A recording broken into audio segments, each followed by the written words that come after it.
अस्सलाम वालेकुम। मुस्कुराती सुबह के साथ मैं हूँ सभी। कैसे हैं आप लोग? और जी हाँ, 2 दिन के बाद आज फिर आपसे मुलाकात हो रही है। आज है मंडे, पीर, और 2 दिन में आपने बहुत सारी एक्टिविटीज़ देखी होंगी। और 2 दिन से ये कि ज़रा बारिशों का जो है कराची में, क्योंकि हम लोग कराची में प्रोग्राम कर रहे हैं, हमारा मेट्रो 1 कराची से जो है पूरा इनका हेड ऑफिस है।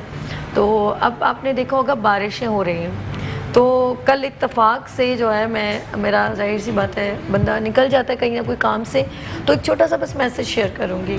जब मैंने कुछ चीज़ें देखती हूँ तो जाहिर सी बात है वो आपसे शेयर करने को भी दिल करता है। मैं देख रही थी कि मैं गाड़ी में से कुछ लोग बाइक्स पे जा रहे थे। अच्छा, बाइक के पीछे एक मड गार्ड ऐसे ब्लैक कलर का, जैसे हमारा वो लगा होता है ना बम्पर, लाइक वो भी कुछ ऐसा ही उनका बाइक के ऊपर पीछे होता है। उसके पीछे एक छोटी सी कुछ चीज़ होती है, मुझे उसका नाम नहीं मालूम, जिससे जब बाइक चलती है ना तो उससे पानी जो है वो ऊपर ज़्यादा ज़ोर से नहीं गिरता। ठीक है, वो 20 रुपीज़ या कुछ इतना समथिंग इतने की होती है। मेरे जहन से वो नाम निकल गया। तो मैंने देखा कुछ लोग पीछे चल रहे थे, तो वो बड़े मज़े से बाइक लेके चल रहे हैं। उनको यही नहीं मालूम कि वो तो जा रहे हैं लेकिन किसी और के ऊपर बहुत ज़्यादा छींटे पड़ रही हैं। तो इन चीज़ों का बहुत ख्याल रखा करें कि किसी के कुछ बेचारा कोई ऑफिस जा रहा होगा, उसके कपड़े ख़राब हो जाएं, कोई साइड से चल रहा होगा, उसके कपड़े ख़राब हो सकते हैं। लड़कियां कॉलेजेस जा रही हैं, स्कूल जा रही हैं, बच्चे जा रहे हैं, तो आप लोग तो इतने मज़े से बाइक पे जाते हैं और एक छोटी सी चीज़ जिसको आप लेके दूसरों को सेव कर सकते हैं। तो इन छोटी छोटी बातों को ज़रा सा ख्याल रखें। सब हमारे ही हैं, हम सब एक दूसरे का, हम पाकिस्तानी एक दूसरे का ख्याल रखें।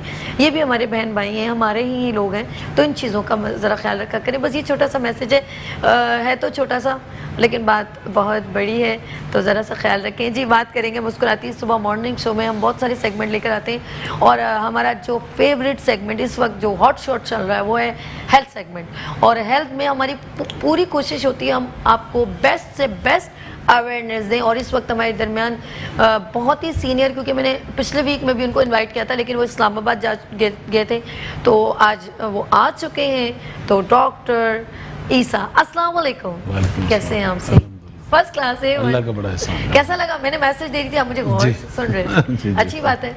नहीं, जाहिर बात है अवेयरनेस, लेकिन अवेयरनेस जो है ना किसी भी एंगल से वो देनी चाहिए। और कराची का तो वैसे ही हालात जो है बारिश के हवाले से नहीं गिरी, और कराची तो ठीक है, लोगों का पार्ट है वो प्ले करें। बिल्कुल सही। हम रोते धोते बहुत हैं लेकिन जो अपना पार्ट है वो बहुत कम प्ले करते हैं। बिल्कुल सही। तो हमें प्ले करना चाहिए। अल्लाह के रसूल सल्लल्लाहु अलैहि वसल्लम जहाँ से भी गुजरते थे वो पत्थर हटा देते थे सुभान रास्ते अल्लाह, से। सुभान अल्लाह। तो पीछे साहबी जब ये अमल देखते थे तो उनकी एक आदत पड़ गई थी कि रास्ते पे कभी भी पत्थर वो देखें और वो हटा देते थे। तो एक वक्त गुजर गया, साहबा का भी वक्त गुजर गया, हम तो भी चले जाएंगे। एक यहूदी गुजरा किसी रोड से। अच्छा, तो उसने पत्थर देखा तो उसने सोचा यहाँ तो यहाँ मुसलमान नहीं रहते, यहाँ से कोई मुसलमान गुजरा नहीं है, तभी ये पत्थर रोड पे पड़ा हुआ है। अल्लाह। तो हम तो कचरा ही उठा के घर का दूसरे घर के सामने डाल देते हैं। सही कहा। तो प्रैक्टिकल की बात है कि मतलब हमें एज अ ह्यूमन भी, एज अ मुस्लिम भी। अच्छा, ये भी मैंने चीज़ देखी है।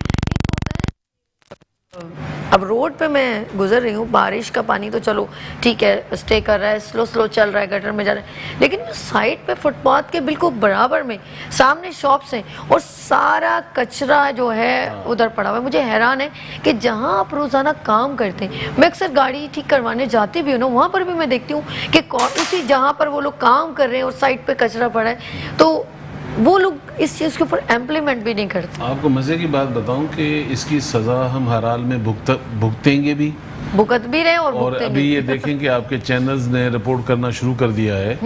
कल मैं रात बैठा हुआ था, देख रहा था तो पिंडी में तकरीबन 30 लोग डेंगू का शिकार तो हो चुके हैं। अच्छा, अब ये सबसे ज़्यादा अल्लाह ना करे सबसे ज़्यादा हमला होगा कराची में। उसकी वजह ये कि जितनी गंदगी है यहाँ पर और जितने मच्छर फैलने हैं जी, तो मैं तो ख़ास तौर पे नाजरीन से कहूँगा, आप पाकिस्तान में कहीं भी रहते हैं और स्पेशली कराची वालों के लिए अब मौसम आ गया, एक फल आता है इसको मिठा कहते हैं, यानी कि वो सिट्रस फैमिली में लेमन से थोड़ा बड़ा होता है। कहते हैं। अपने बच्चों को और ख़ुद भी 3-4 डेली चूसना शुरू कर दें। ये आता 2-2.5 महीने के लिए, क्योंकि कराची में जैसे ही बारिशें बंद हुई ये डेंगू, वायरल इन्फेक्शन सब चलेगा। शुरू हो जाएगा। लेकिन अल्लाह ताला की ऐसी नेमत है, अगर 4 दाने भी रोज़ खा रहे हो मच्छर आपको काटेगा जरूर लेकिन खुद मर जाएगा, आपको कुछ नहीं होगा। वाह, नहीं तो फिर हजारों रुपए बैठकर हमारे क्लिनिक में खर्च करते हो आप लोग। अच्छा, मेरी मम्मा कहती थी कि इसे फौरन काटो, फौरन खा लो, काटो और कड़वा हो जाता है फौरन ना। हाँ, बिल्कुल और ये बुखार में ज्यादा मुझे खिलाती थी, जब बुखार वायरल है ना, मतलब वो देखें अल्लाह ताला का अच्छा, ये निशान मुझे आज देखे, मेरी मम्मा ने, उनको तो ये चीज़ नहीं मालूम, वो कहते थे बुखार है ना तो ये आप मीठे ज़रा चूसो ना। अब मैं समझती, लेकिन वो उसका मिट्टे का वाकई में मीठे से होते थे। जितने वायरल इन्फेक्शन है, खास तौर पे डेंगू, ये क्योंकि अल्लाह ना करे किसी को हो, वो प्लेटलेट कम होना, दूसरी चीज़ें तो होती हैं। सही होने के बाद भी पेशेंट बेचारा 2.5-3 साल तो जोड़ों और घुटनों के दर्द में रहता है। सही तो अब वो हज़ारों रुपए जब बाद में आप डॉक्टर को दे रहे हैं तो भाई 80 रुपए दर्जन मिल रहे हैं, खुद भी खाओ, बच्चों को भी खिलाओ। बिल्कुल। अच्छा, आज मुझे बताएं क्या हॉट टॉपिक आप लेकर आए स्पेशल, क्योंकि मैंने इनको कहा है कि आपने बताना है, क्योंकि ये इनको पता होता है ना कौन से पेशेंट्स आजकल चल रहे हैं, कौन से जो है क्लाइंट्स आ रहे हैं, तो वो बताइए कौन। मैं कोशिश करूंगा कि आपके शो में 2 चीज़ों को कवर करूं। कुछ तो सेहत के हवाले से, और उसमें भी कहने को छोटी चीज़ें हैं जी जी, लेकिन बड़े मसाइल है ये। ख़ास तौर पे जैसे बहुत सारी बच्चियां हैं, उनको एक कंप्लेन होती है कि उनकी सांस में स्मेल है। दोस्तों में बैठी हुई हैं तो वो एक अजीब सा लगता है, यू नो।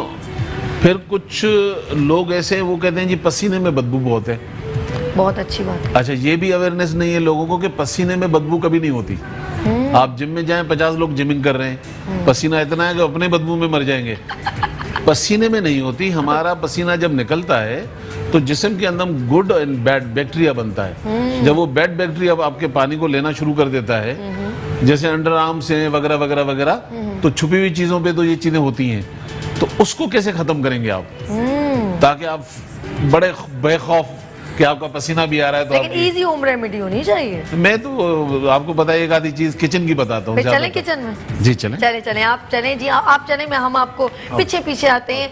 पहले मैं चाहती हूँ नाज़रीन आपसे पूरी मुतवज्जा होकर अटेंशन। जी नाज़रीन, मैं आपसे बात करी जब तक ईसा साहब किचन में जा रहे हैं, आपने पूरा अटेंशन। आज बहुत स्पेशल बात इन्होंने की है, और अक्सर हम लोग इवेंट्स या कहीं प्रोग्राम में जाते हैं और हमें यही फील होता है कि कुछ खा ना ले, शायद उसकी स्मेल है। तो बेसिकली वो स्मेल क्या है वो ये बताएंगे ji. Over to Isa. Doctor Isa ji continue, आप स्टार्ट कीजिए सर बात। ओके जी। तो हम सबसे पहले बात करते हैं कि अगर आपके जिस्म पे पसीना तो है ही, लेकिन पसीने के साथ साथ, प्लीज रेडी हो जाए यहाँ पे कैमरे में ताकि चीजें पसीने के साथ साथ अगर आपकी बहुत सारे स्मेल्स भी हैं, जी जी जी, तो आप पहले तो उस बैक्टीरिया को खत्म करें जिससे आपकी स्मेल बनती है। ओके। अच्छा, इसका मैंने इजी तरीका आपको बता रहा हूँ। ओके। कि ये रोज वाटर है, रोज वाटर आप ले लें, हमने इसमें ऑलरेडी पहले से डाला हुआ है। ओके। आपने एक स्प्रे लेना है, आपके घर में जो भी खाली स्प्रे है उसे अच्छी तरह धो लें। ओके। और आपने उस स्प्रे में रोज वाटर ऐड करना है। उसके बाद आपने आधा लेमन उस पानी के अंदर डालना है। अल्लाह ताला ने इस लेमन में वो एसिड रखे हैं कि ये उस बैक्टीरिया को मार देते हैं। ओके। अच्छा, नहाने के बाद आपने ये पानी जो स्प्रे में बनाया है, सिर्फ रोज वाटर है और लेमन है, इसका स्प्रे बनाएं, नहाएं, अपने आप को ड्राई कर लें। उसके बाद आप बॉडी के सर्टेन एरियाज में जहां जहां पसीना ज्यादा होता है आप इसको लगाएं। तो अभी ये कौन सी महंगी चीज थी और कौन सी मुश्किल चीज थी? जबरदस्त। अच्छा, अब लोग ये शिकायत करते हैं कि जी स्मेल तो खत्म हो गई इसको करने से, अगर मुझे पसीना ही बहुत आता है तो मैं क्या करूं? हाँ, मेरी पसीने में स्मेल। ज्यादातर ना इस समय मैं कहूंगी कि ज्यादातर लोगों को ना आर्म के नीचे ज्यादा आता है। ये पूरी बॉडी के लिए। अच्छा। आपको जहां जहां लगाए, मैंने 2 चीजें बतानी है। एक वो जो आप लगा रहे हैं लेमन के साथ, ओके। ये जिनकी बहुत ज्यादा बॉडी से स्मेल आती है, वो बैक्टीरिया जो बैड होता है उसको किल करता है लेमन का एसिड। अच्छा, अगर आपको स्मेल नहीं है लेकिन पसीना बहुत है, कहीं से भी आ रहा हो, तो आप उसको रोकने के लिए क्या करेंगे? यही रोज वाटर लेंगे। अच्छा, अब आपने सिर्फ इस कैमरे को देखना है और आपने इधर देखना, क्योंकि आपके इंग्रेडिएंट्स कैमरे पे फोकस हो रहे हैं। इस रोज वाटर को लेंगे और उसमें आपने ऐड करना है थोड़ा सा फिटकड़ी। ये भी आपने उसी स्प्रे में बनाना है। ये 2 आपको रेमेडीज मैंने दी हैं। लेमन वाली दी थी मैंने आपको पानी के पसीने के अंदर स्मेल के लिए, और अगर आपको बहुत ज़्यादा पसीना आ रहा है तो आप सिर्फ पानी के अंदर थोड़ा सा फिटकड़ी डाल दें। ये 2 चीज़ें आपको मैंने इस पर्पज़ के लिए दी है। बहुत सारी बच्चियों का होता ये है कि उनके अगर बैठे हुए आपस में या मैरिड हैं तो ज़्यादा प्रॉब्लम ये होती है कि जब मुंह से स्मेल आती है तो वो घबरा जाती हैं। हालांकि वो 2 से 3 दफ़ा दिन में बेचारियां ब्रश भी करती होंगी। इसका ताल्लुक इनसाइड से है, सिर्फ माउथ से नहीं है। तो इसके लिए मेडिसिन बनती हैं, अराउंड 2-3 हज़ार रुपये की बनती होंगी। मैं आपको अल्लाह ताला की एक ऐसी नेमत बता रहा हूँ, वो है अदरक। एक टुकड़ा ले लें, जैसे मेरे हाथ में है। अच्छा, इतना सा अदरक का टुकड़ा लेना आपकी है। इजाजत है, कॉल आपके लिए आई होगी जी, ले लें। हेलो, अस्सलाम वालेकुम। हेलो जी, वालेकुम अस्सलाम। मिसेस नाहिद। हेलो जी, बात कीजिए। हेलो, अस्सलाम वालेकुम। वालेकुम अस्सलाम, बात कीजिए। हाँ, मैं डॉक्टर ईसा से बात करना चाह रही हूँ कि मेरे सारे जिस्म में सुबह उठती हूँ तो मुझे बहुत दर्द होता है, उंगलियों को जोड़ जोड़ में दर्द होता है। अच्छा, दूसरे अभी 15-20 दिन से मेरे गले में एक गोल सा पैसे के जैसे निशान आ गए हैं। तो मैंने टेस्ट करवाया तो वो बोला थायराइड है। और अभी मैं सुबह उठती हूँ, मैं पाँव नहीं रख सकती हूँ और इतनी शदीद दर्द होता है शोल्डर में, हर जगह में। तो फिर जब उठने के थोड़ी देर के बाद कम होता है। तो ये गले में थायराइड है, तो मैं इसका क्या डॉक्टर साहब से रिक्वेस्ट करती हूँ कि मैं क्या इलाज करूँ। और ये जो सारे जिस्म में दर्द है तो वो कह रहे हैं यूरिक एसिड बढ़ गया है। तो मैं डॉक्टर ईसा से ईसा भाई कुछ बात करें ना। जी, मैं जी मेरी बहन, मैं सुन चुका हूँ। मुझे सिर्फ इतना बताएं कि आप जब सुबह उठती हैं, आपने जैसे बताया आपको बहुत सारे दर्द होते हैं, ये सुबह हाथ बंद करते हुए भी तकलीफ होती है? आपकी फिंगर यूँ पूरी टच हो जाती हैं या इसमें भी थोड़ी सी मुश्किल होती है? नहीं, बहुत मुश्किल होती है, मैंने मोतियाँ उतार दी हैं। ठीक है, ठीक है। बहुत शुक्रिया आपने कॉल किया बताता मिसेस नाहिद, बहुत शुक्रिया, थैंक यू। जी ईसा भाई बताइए। अच्छा जी, मैं पहले उनका ख़त्म करूं जिनको मुंह में स्मेल थी। ओके। तो आपने अदरक का एक टुकड़ा लेना है, इसको चबाना है, चबाकर इसका जो जूस है उसको इनटेक करना है, उसको पी जाना है। और इसका गूदा चाहें तो आप फेंक दें, खाने में भी कोई हर्ज नहीं है। ये डेली बेसिस करें। थोड़ा कड़वा ज़रूर है लेकिन आपको मज़ा आएगा, आपके पैसे बच जाएंगे, डॉक्टर के पास जाने से बच जाएंगे। जो हमारी बहन थी जिन्होंने कंप्लेन की कि जी मुझे पूरी बॉडी में दर्द होता है, देखें 2-3 किस्म की बीमारियाँ, थायराइड होता है, हड्डियों की बीमारी है जिसको एक को गठिया कहते हैं। ये एक ऐसी बीमारी है कि जिस्म के तमाम हड्डियों में दर्द होता है और फिर इसकी दवाई आपको सिर्फ पेन किलर के अलावा मार्केट में नहीं मिलती। जड़ी बूटियों में बहुत सारी चीज़ें हैं लेकिन मैं आपको बहुत सारी आसान तरीके से बता रहा हूँ कि मेथी दाना 100 रुपये का भी अच्छा खासा मिल जाएगा। मेथी दाने का आप पाउडर कर लें और साथ में गुड़ हो मगर पुराना हो। पुराने से मुराद ब्राउन कलर का हो, वो सफ़ेद नहीं हो। आप मेथी दाने का पाउडर ले लें और गुड़ ले लें हम वज़न। इसको आपने घर में थोड़ा सा ऑयल वगैरह डाल के, देसी घी तो अच्छी बात है, नहीं है तो ऑयल डाल के इसको सूजी की तरह हलवा बनाएं। चाहे वो 8-10 दिन का बना लें, आधी चमची सुबह शाम लें और हर 8 दिन के बाद ख़त्म होएगा, आप दोबारा इसको बनाएं।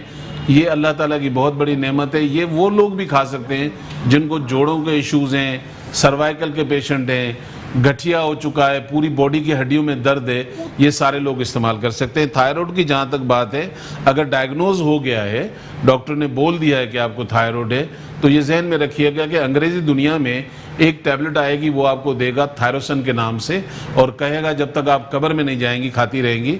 हमारे यहाँ इसका इलाज होता है, 2-2.5 साल लगते हैं। लेकिन मैं आपको घरेलू एक और तरीका बता दे सकता हूँ जिससे अल्लाह ताला आपको काफ़ी हद तक फ़ायदा दे देगा। आपने 1 कप पानी का और 1 चाय की चमची साबित धनिया जो आपके किचन में मौजूद होता है। अच्छा, आपने ये होम रेमेडी ना आपने दोबारा बनाई, आपकी ये रेसिपी कंप्लीट हो गई। आप इधर आ जाइए, मेरे पास आ जाइए। जी नाज़रीन, हम लोगों ने छोटी सी लेनी है शॉर्ट ब्रेक और मिलना है ब्रेक के बाद।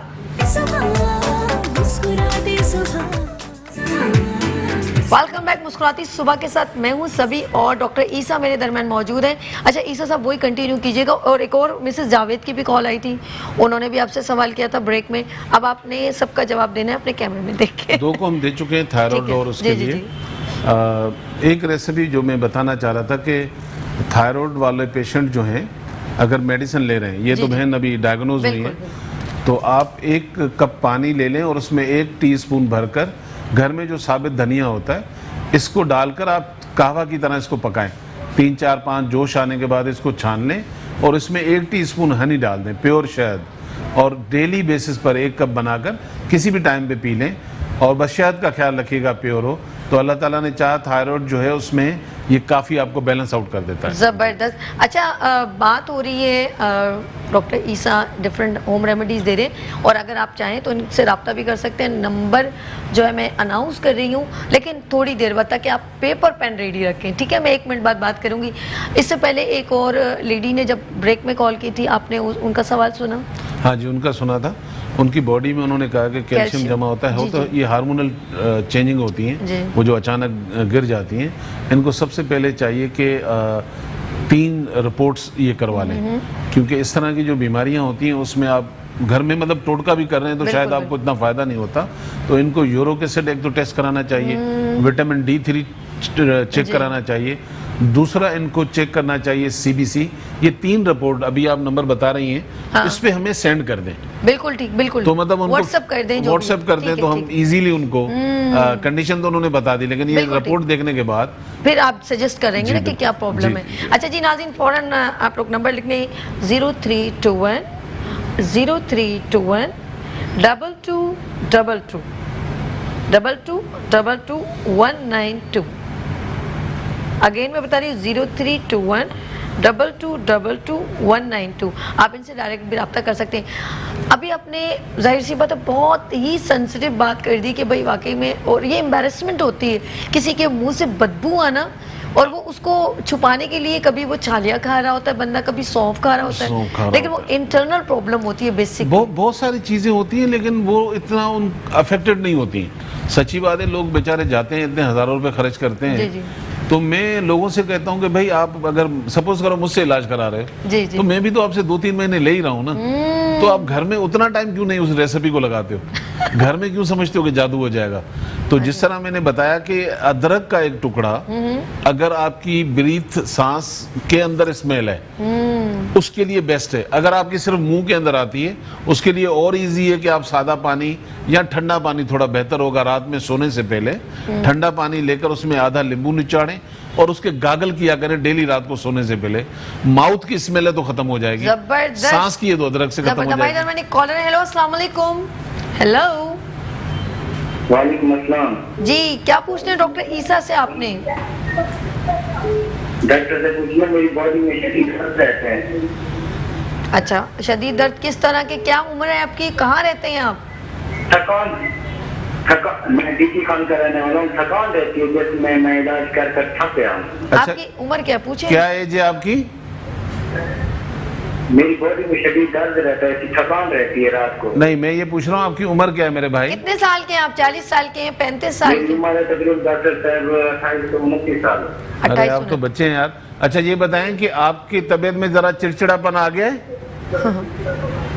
नहीं साहब, मेरी तो शादी हो गई है। नहीं, मैं सादे लोग हैं हमारे पाकिस्तानी। मैं चिड़चिड़ेपन की बात कर रहा हूँ। गुस्सा आते हैं, बहुत ज्यादा गुस्सा आते हैं? नहीं, गुस्सा नहीं आता। अच्छा, खाना थोड़ा खा के आपका पेट तो नहीं भर जाता? नहीं सर, बस जितनी तलब होती है उतनी खाते हैं। चले ठीक है, बहुत शुक्रिया आपने कॉल की। जी, अलसी पंजाब में है शायद, ये अलसी जिसको फ्लैक्स सीड कहते हैं, जी, वो आपको बआसानी मिल जाएगी। आपने अलसी लेनी है 25 ग्राम, मेथी लेनी है 25 ग्राम, कलौंजी लेनी है 25 ग्राम। ये 3 चीज़ें लें और इसको हल्का सा भूनें देसी घी के अंदर, और सुबह शाम दूध के साथ 1 चमचा ले लिया करें।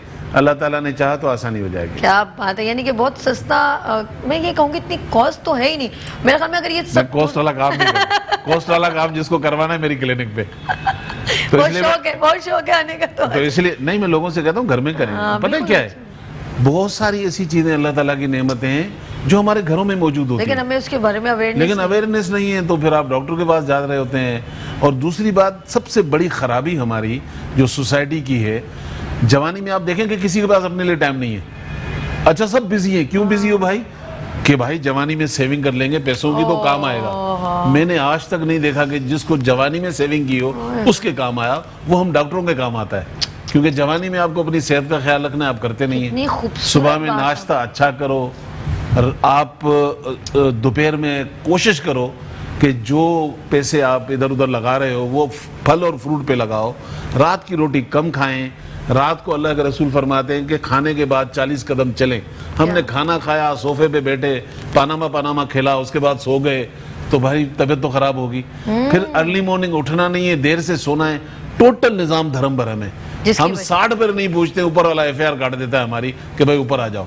और जिंदगी गुजार रहे हैं लोग 80-80 साल, 100-100 साल। आपकी सराउंडिंग के मुल्कों की बात कर रहा हूँ। तो ये हमारी ज्यादती है। अल्लाह ताला ने एक दफा जिंदगी दी है, इसको जियो तो सही। फिर दूसरी बात है कि जिसके चेहरे देखो एक अजीब हवाइयां उड़ी हुई हैं। अरे भाई मुस्कुराओ, हंसो, मतलब मुस्कुराती सुबह में आ जाओ। हाँ, मैं तो पागल रहता हूँ। मैं तो घर में मुझे बोलते हैं इसको तो दुखी नहीं होता। मैं तो बस मैं हंसता हूँ, मुस्कुराता हूँ। अच्छी बात है। देखिए, बी पॉजिटिव। आपकी क्या होगा जिंदगी में, सपोज करो मैं अभी बारिशों के दिनों में वो AC का पीछे से पानी आ रहा था तो मैं स्टूल पे चढ़ गया 8 फुट की बुलंदी पे। वो मैं काम कर रहा था तो स्लिप हो गया। अब ऊपर से हाथी गिरेगा तो आवाज तो आएगी। तो मजे की बात है कि घर वाले सारे आ गए, मैं हंस रहा था। अगर मुझे उस दर्द को फोकस करना था फिर तो मैं आज डॉक्टर के पास पट्टियां करा रहा होता। मैं हंसा, हो गया जो हो गया हो गया, सो गया। अल्लाह की मर्जी। अल्लाह कहता है पत्ता नहीं गिरता एक मेरी मर्जी के बगैर। तो डॉक्टर थोड़ी ईसा गिरा होगा उसकी मर्जी के बगैर। देखो, तो पॉजिटिव करें अपने आप को, खुश रहें। और खुश आप तब रह सकते हैं जब आप लोगों को खुश करें। याद रखिएगा, आप कभी खुश नहीं रह सकते हैं जब तक आपके लोग आपसे खुश नहीं है। क्या बात है जी। हमारे दरमियान एक कॉलर है। हेलो, कॉलर है। हेलो, अस्सलाम वालेकुम। हेलो हेलो जी, हेलो हेलो जी, अस्सलाम वालेकुम। हेलो हेलो जी, बात कीजिए। अच्छा नहीं, कुछ सवाल करना चाह रहे थे तो वो शायद उनको मेरी आवाज सही नहीं। हेलो नदीम भाई, आप तो बोले। अच्छा, लाइन ड्रॉप हो गई है। जब तक कॉल आ आप जाए भी सुनोगे एक रेसिपी दे देता हूँ ना लोगों को। जब अच्छा, तक कॉल आए। नहीं, आपकी बातें मुझे बहुत अच्छी लग रही अच्छा, है। रियली, यकीन करें, जिन्होंने सवाल करना होगा हम उनका, मैं सवाल नहीं करी, जिसने करना होगा उसका आंसर दीजिएगा। आप जो गुफ्तगू कर रहे थे कि हम हैप्पी नहीं होते, और ये मुझे बहुत इसकी कमी का फुकदान जो है ना बहुत ज़्यादा है। हम लोग वाकई में हैप्पीनेस नहीं है। अच्छा, हम छोटे छोटे पलों के दरमियान खुश नहीं रहते, हम उसको कैश नहीं करते। और हम लोगों के पास, मैं कहती हूँ जैसे मियाँ बीवी हैं, बहन भाई हैं, छोटी छोटी चीज़ों में खुश रहें। हम लोग वो टाइम एक दूसरे के साथ स्पेंड नहीं करते। एक बार मैं इसका जोक मैंने उस दिन सुना, मैंने कहा कि यार, एक दोस्त ने दूसरे से कहा कि कल यार 2 दिन से लाइट नहीं है मेरे घर में, तो कितना मुश्किल होता होगा, मुश्किल हो गया होगा, कम्युनिकेशन नहीं होगी। कह रहा नहीं, मैं अपनी फैमिली के साथ वक्त स्पेंड किया था, बहुत अच्छे लोग हैं ये लोग। बहुत अच्छे जी, हमारे दरमियान एक कॉलर है। हेलो, अस्सलाम वालेकुम, फरहान। हेलो, प्लीज आप इनसे सवाल ले लें, इनके साथ कहीं कम्युनिकेट नहीं हो पा रहे। हाँ, तो बैक टू बैक कॉलें आ रही हैं, जरा सा प्लीज इनका सवाल ले लीजिए। अच्छा, बहुत इंपॉर्टेंट गुफ्तगू करें। मैं ये आपको बताऊं मजे की बात, आप ये क्वेश्चन किसी से भी कर लें। अच्छा, ठीक है। अपने घर में कर लें, अपने जानने वालों में कर लें। उनको बोलेंगे यार आपने कभी भी, जितनी भी आपकी उम्र है, ठीक है, ठीक है, आपने बैठकर कभी अपने लिए 10 मिनट ऐसे निकालें जिसमें कोई नहीं था, सिर्फ आप मौजूद थे, और आपने ये सोच लिया हो कि आपको अल्लाह ताला ने क्यों बनाया, आप यहाँ आए क्या करने हैं, आपका मकसद क्या है, वो आपको क्यों भेज रहा है, वो आपको क्यों मार रहा है। यानी कि ये तक नहीं पता कि मैं यहाँ आया क्यों, मुझे करना क्या है। जब आपको ये पता ही नहीं है, दौड़ दौड़ दौड़ भाग तो रहे। एक ऐसी जिंदगी जो आपने मशीन अपनी बनाई हुई है, तो उसमें आपकी अपनी मुस्कुराहट और आपके पड़ोस की मुस्कुराहट, आपकी फैमिली की कहाँ से होगी?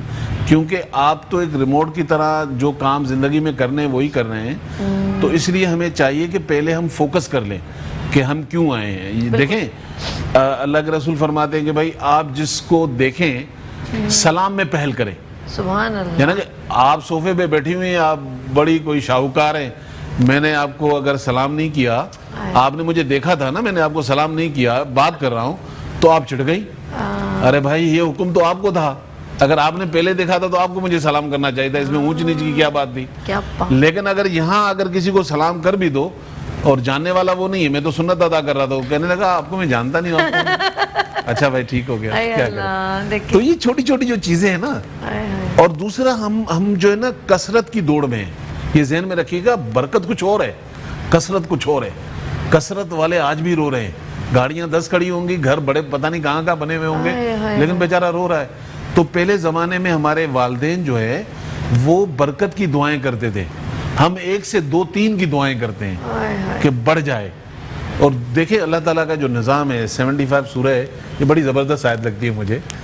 तो अल्लाह ताला कहते हैं कि ऐ इंसान, तुझ पर एक वक्त ऐसा भी गुजरा जब तू कुछ भी न था, सुभान अल्लाह। मौजूद तो था मगर कुछ नहीं था। मेरी औकात बता रहा है, मगर तू कुछ भी न था मगर एक कतरा, वो भी बड़ा गंदा। हाय हाय हाय। तो आप ये सोचिए कि अल्लाह रियलाइज कर रहा है कि तेरी औकात क्या थी, तू मौजूद भी था अपने बाप के एक ड्रॉप के अंदर, तेरी हैसियत क्या थी, और आज जमीन पे चल के ज़रा है। तो इंसान को आजिज होना चाहिए और लोगों से मोहब्बत करनी चाहिए, क्योंकि ये वक्त है, आज तेरी बारी, आज मेरी बारी, हाय हाय ये तो हाय। आनी है ना। बिल्कुल। तो आप लोगों के साथ, अपनी फैमिली के साथ अगर हैप्पीनेस ढूंढनी है, अगर आप चाहते हो आप खुश रहें, ये अल्लाह का निज़ाम है। जब आप खुशी बांटोगे ना तो मल्टीपल करके आपको दे देता है। सुभान अल्लाह। वो कहां से देगा ये जरूरी नहीं है कि आपको घर से दे दे, हो सकता है बाहर से दे दे। तो ये आप ना करें। दूसरी चीज जो है वो हम लोग जो है ना करते हैं, लोग सारे हमारे मुल्क में, आप यकीन करें लोग बहुत अच्छे हैं, अवेयरनेस नहीं है, लिटरेसी रेट कम है। हम दुनिया घूमते हैं, हमें पता है कि मुल्क की वैल्यूज़ क्या होती हैं और लोग किस तरह हैं, बाहर ज़िंदगियां गुजारते हैं। तो ये तो ऐसा मुल्क है जहाँ अल्लाह ताला की बहुत सारी नेमतें हैं, हम आज तक नहीं सीख पाए कि हम मैनेज कैसे करें। हमें सिर्फ ये फिंगर उठानी आती है कि वो हम नहीं कहते हैं कि ये भी। सही कहा। कहते हैं ना लोग कि मैं सही हो जाऊंगा जब दुनिया बदल जाएगी। कौन सी दुनिया भाई? दुनिया तो आप हो, आप खत्म हो गए तो ये दुनिया ही नहीं रहेगी, क्योंकि दुनिया का वजूद मुझसे है। जब मैं खुद को सही नहीं कर रहा हूं तो दुनिया कहां से सही होगी? मैं दुनिया हूं ना। तो ये एंगल हमें समझ में नहीं आ रहा है कि जब मैं अपने आप को सही करूंगा। तो इसी तरह के जो मामलात हैं ज़िंदगी के भी और सेहत के मामलात, हज़रत मूसा अंबिया में सबसे ज़्यादा घूमे। हज़रत खिज़र के साथ समंदर का सफ़र किया, हाँ। ज़मीन पे पता नहीं कहाँ का चले, फ़िरौन तक चले गए। तो अल्लाह से एक दफ़ा दुआ करेंगे, या अल्लाह मैंने ज़मीन पर एक ऐसी नेमतें देखी। मतलब मैं अपनी बात कर रहा हूँ, एक छोटी सी कंट्री में गया, मलेशिया का एक इलाका है लंकावी। कुछ पहाड़ ऐसे लग रहे थे जैसे नीचे भी कुछ नहीं है, समंदर है, और ऊपर भी कुछ नहीं, बीच में अटका हुआ है।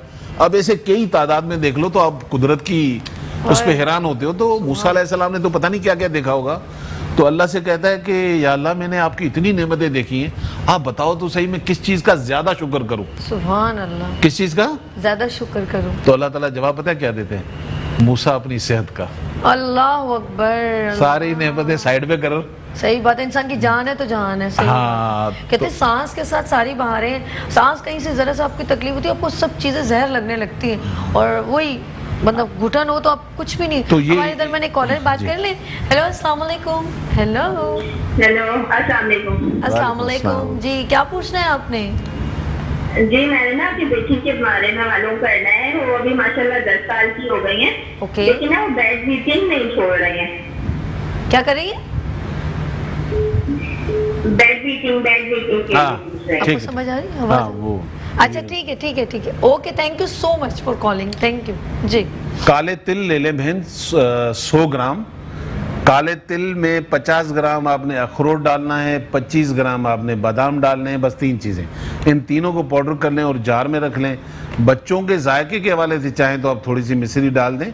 मिश्री इस रेसिपी का हिस्सा नहीं है। आप बच्ची को 1 चमची सुबह शाम दूध के साथ दे दें, वैसे दे दें। चंद दिन दे के देख लें, अल्लाह ताला ने चाहा ये इसकी जो प्रॉब्लम है सही हो जाएगी। ये बच्चों को होता है, यूरिन पास कर देते हैं। हाँ हाँ, नहीं अच्छी बात है, हर्बलिस्ट हैं और डॉक्टर हैं, आपको ज़्यादा पता होगा। अच्छा बच्चे जो हैं, जैसे मैं आपने क्योंकि टॉपिक किया है कि हमें एक दूसरे से स्मेल आती है। अच्छा कुछ लोगों के हाथों में भी पसीना आने लग जाता है, ऐसा भी है। और क्या नाम है, या वो ज़्यादा चलते हैं उनको पसीना पीछे कमर पूरी गिर। वैसे पसीना आना तो बहुत अच्छी बात है। पसीना देखें हम आना, बदबू की बात कर रहे हैं, स्मेल पसीना आना अच्छी बात है, लेकिन सर्टन टाइम वो पसीना, जैसे बहुत सारे हमारे यहाँ पेशेंट आते हैं तो वो बेचारे लिख नहीं सकते बच्चे, वो लिखते हैं कॉपी गीली हो जाती है, इतना पसीना आता है। तो वो पसीना मुनासिब नहीं है। अच्छा लोग डिस्टर्ब करते हैं, लेकिन वो भी आसान है। अगर आपके पास पैसे ज्यादा हैं तो 2000 मुझे दे दें। अच्छा रहने दे। और अगर आप पैसे बचाना चाह रहे हैं तो आसान तरीका ये है। बाद में बताना, पहले कॉलर है। हेलो अस्सलाम वालेकुम। हेलो हेलो जी अस्सलाम वालेकुम। आप टीवी पर फोकस कर रहे हैं तो फिर बात नहीं हो पाएगी। आप मुस्तकिल टीवी पे फोकस करेंगे। वालेकुम अस्सलाम। मुझे डॉक्टर ईसा से पता करना था कि ये 21 साल उम्र है, घुटनों में दर्द है, तो आज पॉजिटिव हो गया है और कितने की कमी है, तो कल इसका कोई इलाज है आपके हाथ में? नहीं। कराना चाहूँगा फिर कि इसका रेसिपी का नहीं, ये मुझे बताएं कि ये आप अपनी बात कर रहे हैं, मतलब आप अपनी बात कर रहे हैं या कोई फीमेल की बात कर रहे हैं? ये मेरे सिस्टर की बात कर रहा हूँ। ओके ओके, चले, बहुत शुक्रिया। Okay. लेकिन मुझे बहुत अफसोस होता है, देखिए आप इतनी मुश्किल से कॉल लगाते हैं, फिर हमारे जो MCR से जो नंबर, आपका जो वॉइस इतनी मुश्किल से आती है, तो वो कनेक्ट करते हैं, मुस्तकिल कॉल्स हैं, तो आप लोगों को वो बार बार कह भी रहे हैं हमारे डायरेक्टर के, प्लीज़ आप अपने वॉल्यूम टीवी का बंद कीजिए, इतनी प्रॉब्लम होती है ना। अब आप उधर से भी सुनना चाह रहे हैं, इधर भी सुनना चाह रहे हैं, हम लोग इतने टाइम निकाल के हम आपसे बात करने की कोशिश करते हैं ना। लेट्स सी, आप बताइए सर। ये सवाल तो इनका एक बड़ा छोटा सा है कि मेरी बहन को घुटनों में दर्द होता है। 21 साल बहुत कम उम्र है। लेकिन आप यकीन करें कि मैं इसकी कॉल से मजबूर हो गया हूं कि मैं लोगों को एक चीज़ बताऊं। जी जी बताइए। और सर्टन टाइम क्योंकि मैं मेल हूं तो मैं हार्मोनल और इन चीज़ों पे डिस्कस इसलिए कम कर पाता हूं कि हमारे घरों में बच्चियां भी इस वक्त देख रही होंगी, वालिदैन भी देख रहे होंगे, लेकिन शायद इस बीमारी की वजह से मैं रुक नहीं पाऊँ। आपको बता दूं, ये जहन में रखें कि 21 साल कोई उम्र नहीं, 15 साल कोई उम्र नहीं, 20-25 साल कोई उम्र नहीं, इसमें हड्डियों में दर्द होना, ये जहन में रखिएगा कि एक ऐसी बीमारी का जिक्र कर रहा हूँ जो किसी भी रिपोर्ट में डायग्नोज नहीं होगी, डॉक्टर भी नहीं पकड़ पाते हैं। माओ को शायद पता होता है या बच्ची को खुद पता हो, लेकिन मेरे यहाँ एक्सपीरियंस मैंने देखा 20 साल की बच्चियाँ पता ही नहीं है हालत क्या है उनकी। टांगों में उनको दर्द है, कमर में उनको दर्द है, 2 घंटे काम करें वो थक जाती हैं। और कुछ निशानियाँ और भी होंगी, ये चिड़चिड़ियाँ बहुत होंगी, थोड़ी थोड़ी बात पे गुस्सा आ जाएगा, पानी पीने की चोर होंगी, सारे दिन पानी ना पूछे ना पिएंगी, 2-4 गिलास पी लिए बहुत बड़ी बात हो गई, खाना थोड़ा सा खाएंगी पेट भर जाएंगी। ये सारी निशानियों में से चंद चीज़ें अगर जिस बच्ची में पाई जाती हैं तो मैं वालिदैन से, स्पेशली माओं से गुजारिश करूँगा कि उन अपनी बच्चियों से डिस्कस कर लिया करें। एक प्रॉब्लम जिसे हम लिकोरिया कहते हैं, वाइट लिक्विड डिस्चार्ज होना, आजकल ये 12 साल से लेकर और बड़ी उम्र की बच्चियों को हो रहा है। ये दीमक की तरह खा जाता है। बाद में होता ये कि जब ये 30-35 साल में पहुंचती हैं तो इनकी जो हड्डियों की बीमारी है उसका इलाज फिर 5-5 साल हम नहीं कर पाते, और ये बीमारी का इलाज सिर्फ 9 महीने है। हमारे यहाँ इसकी दवाई बनती है फेमिक्योर के नाम से, यहाँ बहुत सारे इसके लिए टिप भी दिए जा सकते हैं, लेकिन प्रॉपर मेडिसिन। तो मेरा ये कहना है कि ख़ास तौर पे ये ख्याल रखें अपनी बच्चियों का, क्योंकि ये आज हमारे घर में कल किसी और घर में चली जाएंगी।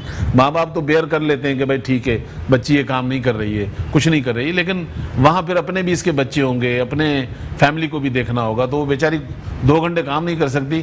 तो ये जो तकलीफ़ है, तो अभी जो हमारे कॉलर ने बात की, अब मैं इनको एक होम रेमेडी के तौर पर जो उनकी बहन की हड्डियों के लिए अल्लाह ताला उसको फ़ायदा दे, तो आपने इसगंध लेना है। इसगंध या इसगंध नागोरी भी कहलाता है, वो आप ले लें 20 ग्राम, और कस्ते शीरी ये भी आप 20 ग्राम ले लें, सिंघाड़ा 20 ग्राम ले लें, मूसली 20 ग्राम ले लें। 4 चीज़ों को पाउडर बना लें। इसमें आप चाहें तो हस्बे जायका गुड़ डाल सकते हैं, और आप चाहें तो मतलब मैं मिश्री तो कहता हूँ मजबूरन अगर छोटी उम्र हो, लेकिन गुड़ डाल दें तो ज़्यादा अच्छा है। और आधी चमची सुबह शाम उस बच्ची को देना शुरू करें, और जो मैंने चीज़ बताई है इसको चेक करवा लें। अगर ये शिकायत है तो प्रॉपर इसकी मेडिसिन करें, क्योंकि ये बीमारी अच्छी नहीं है। अच्छा, बात हो रही थी अभी आपने खुद ही कहा कि ख़वातीन वाकई में जो बच्चियों का इस तरह नहीं लोग तवज्जो देते, और ये जो ऑस्टियोपोरोसिस जो होता है ये भी हड्डियों का बुरबुरापन एक्चुअली क्योंकि पता ही नहीं है ना। देखें, वहाँ गायनी के पास जाएं, एक बड़ी मशहूर डॉक्टर भी होंगी ना, तो अगर आप बोलें कि मुझे ये शिकायत है, बोले व्हाट हैपेंड, ये तो नॉर्मल है, ये नॉर्मल नहीं है।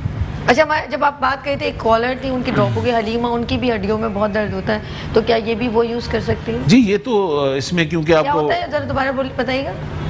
बैठती हैं तो बहुत कमर में दर्द होता है, हलीमा उनकी कॉल आई थी। देखें, ये ले सकती हैं, लेकिन प्रॉब्लम ये कि ये जो बोन का जो पीछे नीचे हड्डियों में तकलीफ होती है, खास तौर पे ये। अच्छा, आपने हलीमा के बारे में बताना है, हम एक छोटी सी ब्रेक ले लें, ठीक है जी नाज़रीन, लेते हैं छोटी सी ब्रेक, और लेकिन जाने से पहले एक नंबर दोबारा नोट कर लें ईसा साहब का, 0321 22222192। लेते हैं ब्रेक और मिलते हैं ब्रेक के बाद मुस्कुराती सुबह विद सभी के साथ और डॉक्टर ईसा के साथ। वेलकम बैक मुस्कुराती सुबह के साथ, मैं हूं सभी और हम लोग बात कर रहे थे डॉक्टर ईसा से और हेल्थ की बात हो रही थी लेकिन हेल्थ की बात जब हम करते हैं तो हमारे पाकिस्तान में बहुत सारे हेल्थ कंसल्टेंट काम करें, लेकिन हमें बहुत खुशी होती है कि कुछ जाहिर सी बात है बच्चियों की शादी हो जाती है, वो आउट ऑफ कंट्री चली जाती हैं अपने हस्बैंड के साथ, और फिर सबसे अच्छी बात है कि वो अपना काम, नदीम भाई ये बंद कीजिएगा, वो अपने काम को जारी रखती हैं। ये बहुत अच्छी बात है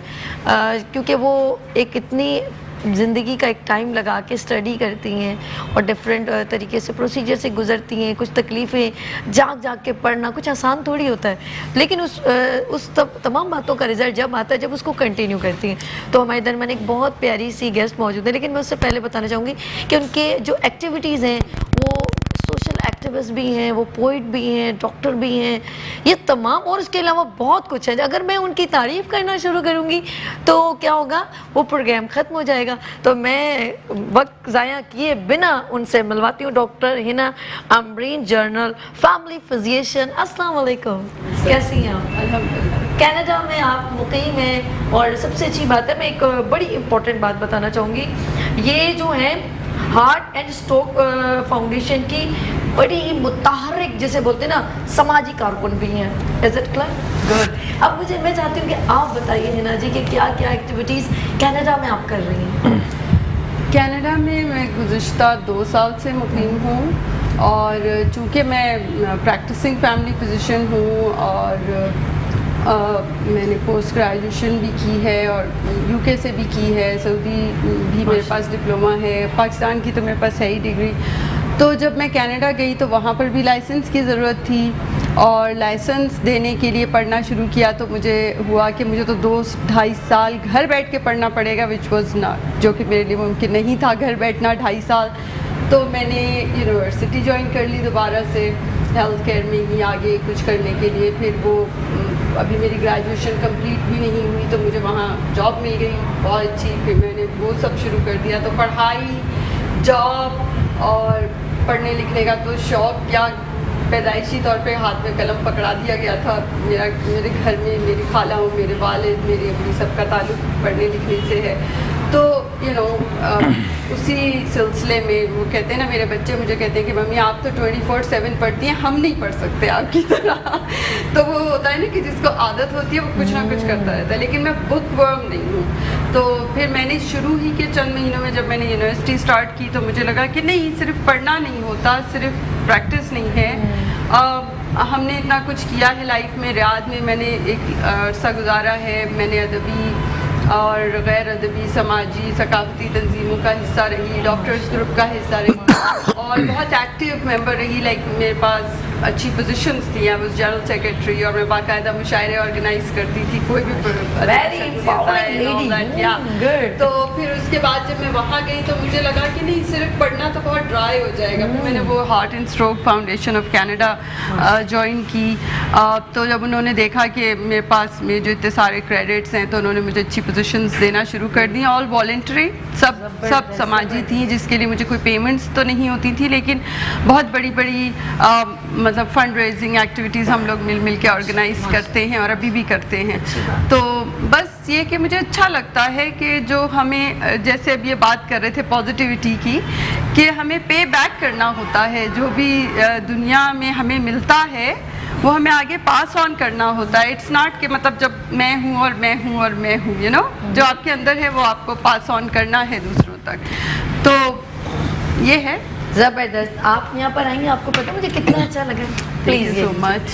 और ये हमारे लिए बड़े फ़ख्र की बात है। इसे सब आपने ले लीजिए, मैं वरना खुद आपके हाथ में दे दूँ। अच्छा जी, हम लोग साथ साथ, क्योंकि हमारे बड़े प्यारे से गेस्ट होते हैं, मैं इतनी खुश होती हूँ टैलेंटेड लोगों को देख के, और ये हमारा बड़ा फ़ख्र है कि हमारे पाकिस्तान के लोग इतने टैलेंटेड हैं। और ये एम्पावरिंग लेडी है मेरी नज़र में, जो अपने काम को इतने सारे जो है, जैसे काम तो एक इनका एक डॉक्टर है, लेकिन इन्होंने बहुत सारे कामों को और मज़ीद ज्वाइन किया हुआ है। और पॉजिटिविटी ये कि एक सामाजिक कारकुन होना कुछ इतना आसान नहीं है, कुछ ऐसी एक्टिविटी करना जिससे लोगों को बेनिफिट हो। बच्चों के साथ क्या कहते हैं आप?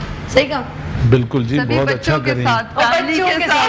ऐड कर लिया उन्होंने। मैंने कहा ना कि जब आप अज़्म कर लेना अज़्म कर तो लो। फिर मसले कुछ अजीम नहीं। हो जाते हैं फिर। हाँ, मतलब यहाँ कुछ मैं ऐसे वाकया बता रहा हूँ अच्छा। कि हमारे ही दोस्तों में से एक दोस्त है, तो मैंने उस दिन कॉल किया, मैंने कहा यार थोड़ा सा टाइम है तो चलते हैं। तो वो मुझे उन्होंने जो जवाब दिया, बोलता है यार मैं बिजी बहुत हूँ। अच्छा, 24 घंटे में एक काम नहीं करता, सबसे ज्यादा बिजी है। मैं 24 घंटे में उसके पास कोई काम नहीं है। जब ये हाल बिजी तो अल्लाह ताला ने, कुछ नहीं करते, वो बहुत कुछ करते हैं। ईसा साहब आपने उस बेचारे को ऐसा कह दिया। तो खैर, तो हमारी जो बहन आई हुई है कनाडा से, पढ़ा और मेहनत की, फिर आप सोशल एक्टिविटीज और बच्चे होना साथ, फिर काम करना, हमारी और हर सालन बहन को। रोजाना बनाना। हाँ, ये important नहीं कनाडा में तो आप सालन क्या, आप झाड़ू साल, ये हमारे लोग यहाँ बीमार इसलिए होते हैं। कनाडा यूएसए में हम जब खुद जाते हैं तो अपने अंडे खुद फ्राई कर रहे होते हैं। जी बात करेंगे। मिसेस जुल्फिकार, अस्सलाम वालेकुम। हेलो हेलो हेलो, अस्सलाम वालेकुम। अस्सलाम वालेकुम। जी, मुझे डॉक्टर ईसा से बात करनी है। जी बात कीजिए। जी अस्सलाम वालेकुम। जी, अस्सलाम वालेकुम। मेरी बेटी का इशू है, उसके कमर के बीच में बहुत दर्द होता है और मेरे चेहरे पर भी बहुत सारी पिगमेंटेशन है। बच्ची की उम्र भी पूछे इनकी। नहीं, आप बच्ची की उम्र क्या है बहन? बेटी की 25 ईयर है जी, और टांगों में बहुत दर्द होता है। ठीक है। सर में भी बहुत दर्द होता है, वो पड़ती बहुत है। ठीक है। ओके, बहुत शुक्रिया आपने कॉल की। लोग और हम आपसे मिलना चाहते हैं, आप अपना नंबर देते हैं मेहरबानी अच्छा करके। जी बहन मैं बहुत शुक्रिया आपने कॉल की। अब आप टीवी पर देखें और पेन और पेपर रेडी रखें। मैं 1 मिनट बाद इनका नंबर बताऊंगी, पहले आप बताइए। ये भी जहन में रखें कि मेरा पर्सनल नंबर कोई नहीं होता। ये जो नंबर बता रहे हैं, ये मेरे असिस्टेंट जितने भी क्लिनिक में नंबर होते हैं, जी, जी। वो उठाएंगे। आप जो भी मैसेज दे रहे हैं पूरे दुनिया से या पाकिस्तान से मुझ तक आता जरूर है, वो रिप्लाई भी आपको मेरी तरफ से ही देते हैं। जहां तक आपकी पिगमेंटेशन का ताल्लुक है, और ये आपके लिए नहीं है, वो तमाम जो हमारे बहनें हैं, अब तो ये मर्दों को भी हो रहा है पिगमेंटेशन इतना इजी नहीं है, ये जहन में रखिएगा। अभी तक एलोपैथी की दुनिया में इसकी कोई दवाई भी नहीं है। बहुत सारे ट्यूब, बहुत सारे क्रीम आप लोग लगाते हैं, वक्ती तौर पे आपको बड़ा मजा आता है। 2 महीने के बाद जब आप ये छोड़ दें तो आपका चेहरा पहले से भी बदतर हो जाता है। तो इन चीज़ों से भी बचें, ये फार्मूले शार्मूलों से बचें। अगर हाँ आपने बनाना है, जो मैं अपनी क्लिनिक में बनाता हूँ, मैं वही आपको बता रहा हूँ।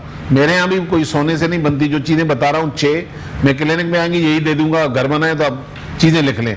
इसके अंदर आपको चाहिए ज़ाफ़रान, बादाम, हुस्न यूसुफ, निशास्ता, बालझड़, ऑरेंज पील, 6 चीज़ों का पाउडर बनाकर, प्योर हनी चाहिए आपको, 2 चम्मच निकाल के थोड़ा सा हनी में मिक्स करके पेस्ट बनाकर पूरे चेहरे को लेप लगा दें, ताकि स्किन नज़र नहीं हो। दिन में 1 दफ़ा लगाएं, किसी वक्त भी लगाएं। 1 घंटा आपने रखना है। अगर माएँ मजबूरी है, किचन में जाना है, लगा हुआ है, आप टेंशन नहीं लें, क्योंकि ये नॉन केमिकल है, आपको नुकसान नहीं करेगा।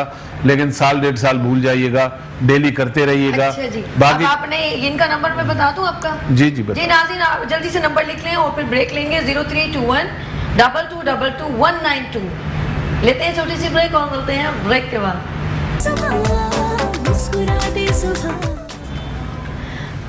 वेलकम बैक मुस्कुराती सुबह के साथ मैं हूं सभी। और एक सवाल मैं डॉक्टर ईसा से करना चाहूँगी क्विकली।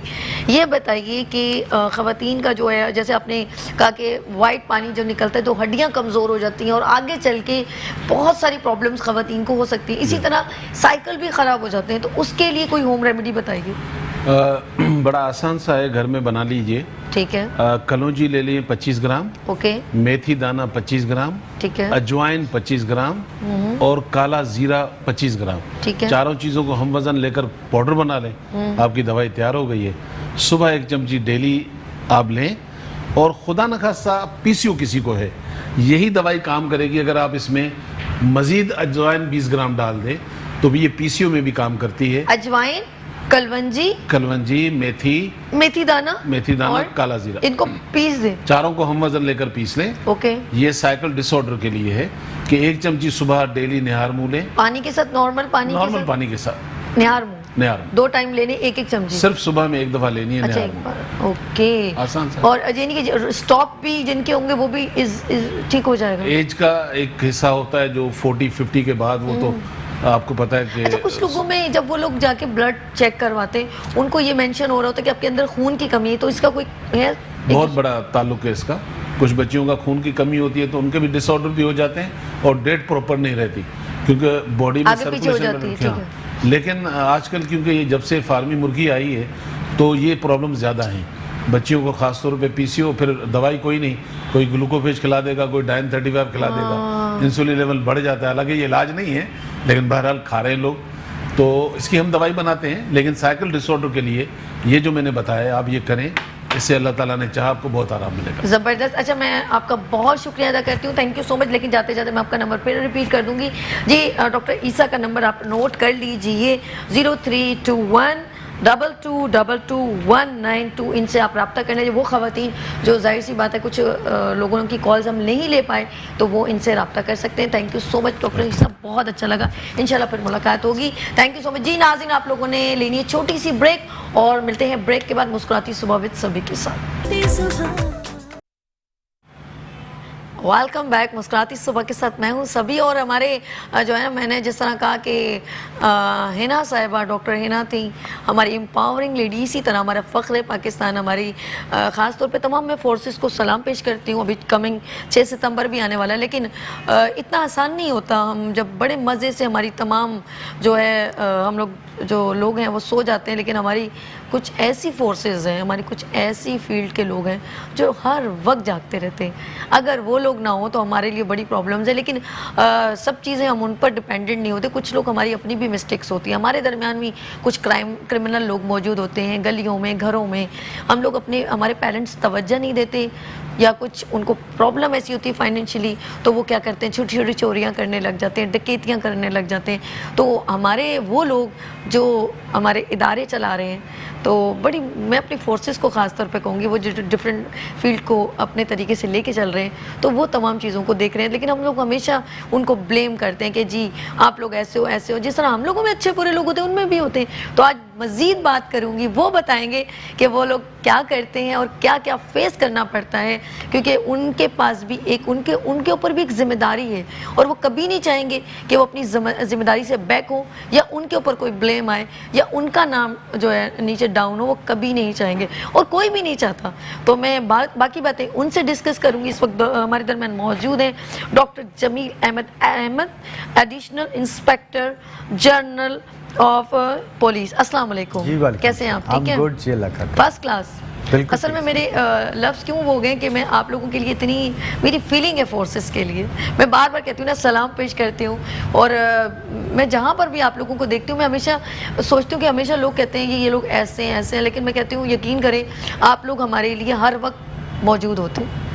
आजकल स्पेशली मुहर्रम शुरू हो चुका है, मैं यही बताना चाह रही थी। 24 घंटे ड्यूटी चलती रहती है और बड़ी मुश्किल से इनको मैंने ये कहा कि प्लीज़ आप, और ये वक्त से पहले मैंने इनको बुलवा लिया। अगर ये खुदा ना खासा मैं कहती ना 8-9 मुहर्रम को, इन्होंने मुझे पहले ही कह दिया कि कोई भी अवेलेबल नहीं होगा। बहुत मुश्किल होती है सर जी। 5th मुहर्रम के बाद फिर एक्टिविटी बहुत बढ़ जाती है, प्रेशर बड़े इंपॉर्टेंट जुलूस होते हैं, बड़ी बड़ी मजलिसें होती हैं, तो फिर मुमकिन नहीं होता कि आप अपने एरिया से बाहर रहें। और बहुत बड़ा एरिया, 8 डिस्ट्रिक्ट्स हैं, 2 डिविजन्स हैं, तो और उसमें कई बड़े सेंसिटिव हैं, जैसे खैरपुर। शायद आपको कराची बैठे हुए अंदाज़ा ना हो, लेकिन वो वाहिद ज़िला है शायद पूरे पाकिस्तान का जहाँ सुन्नी और शिया लोगों की तादाद तकरीबन 50-50% है।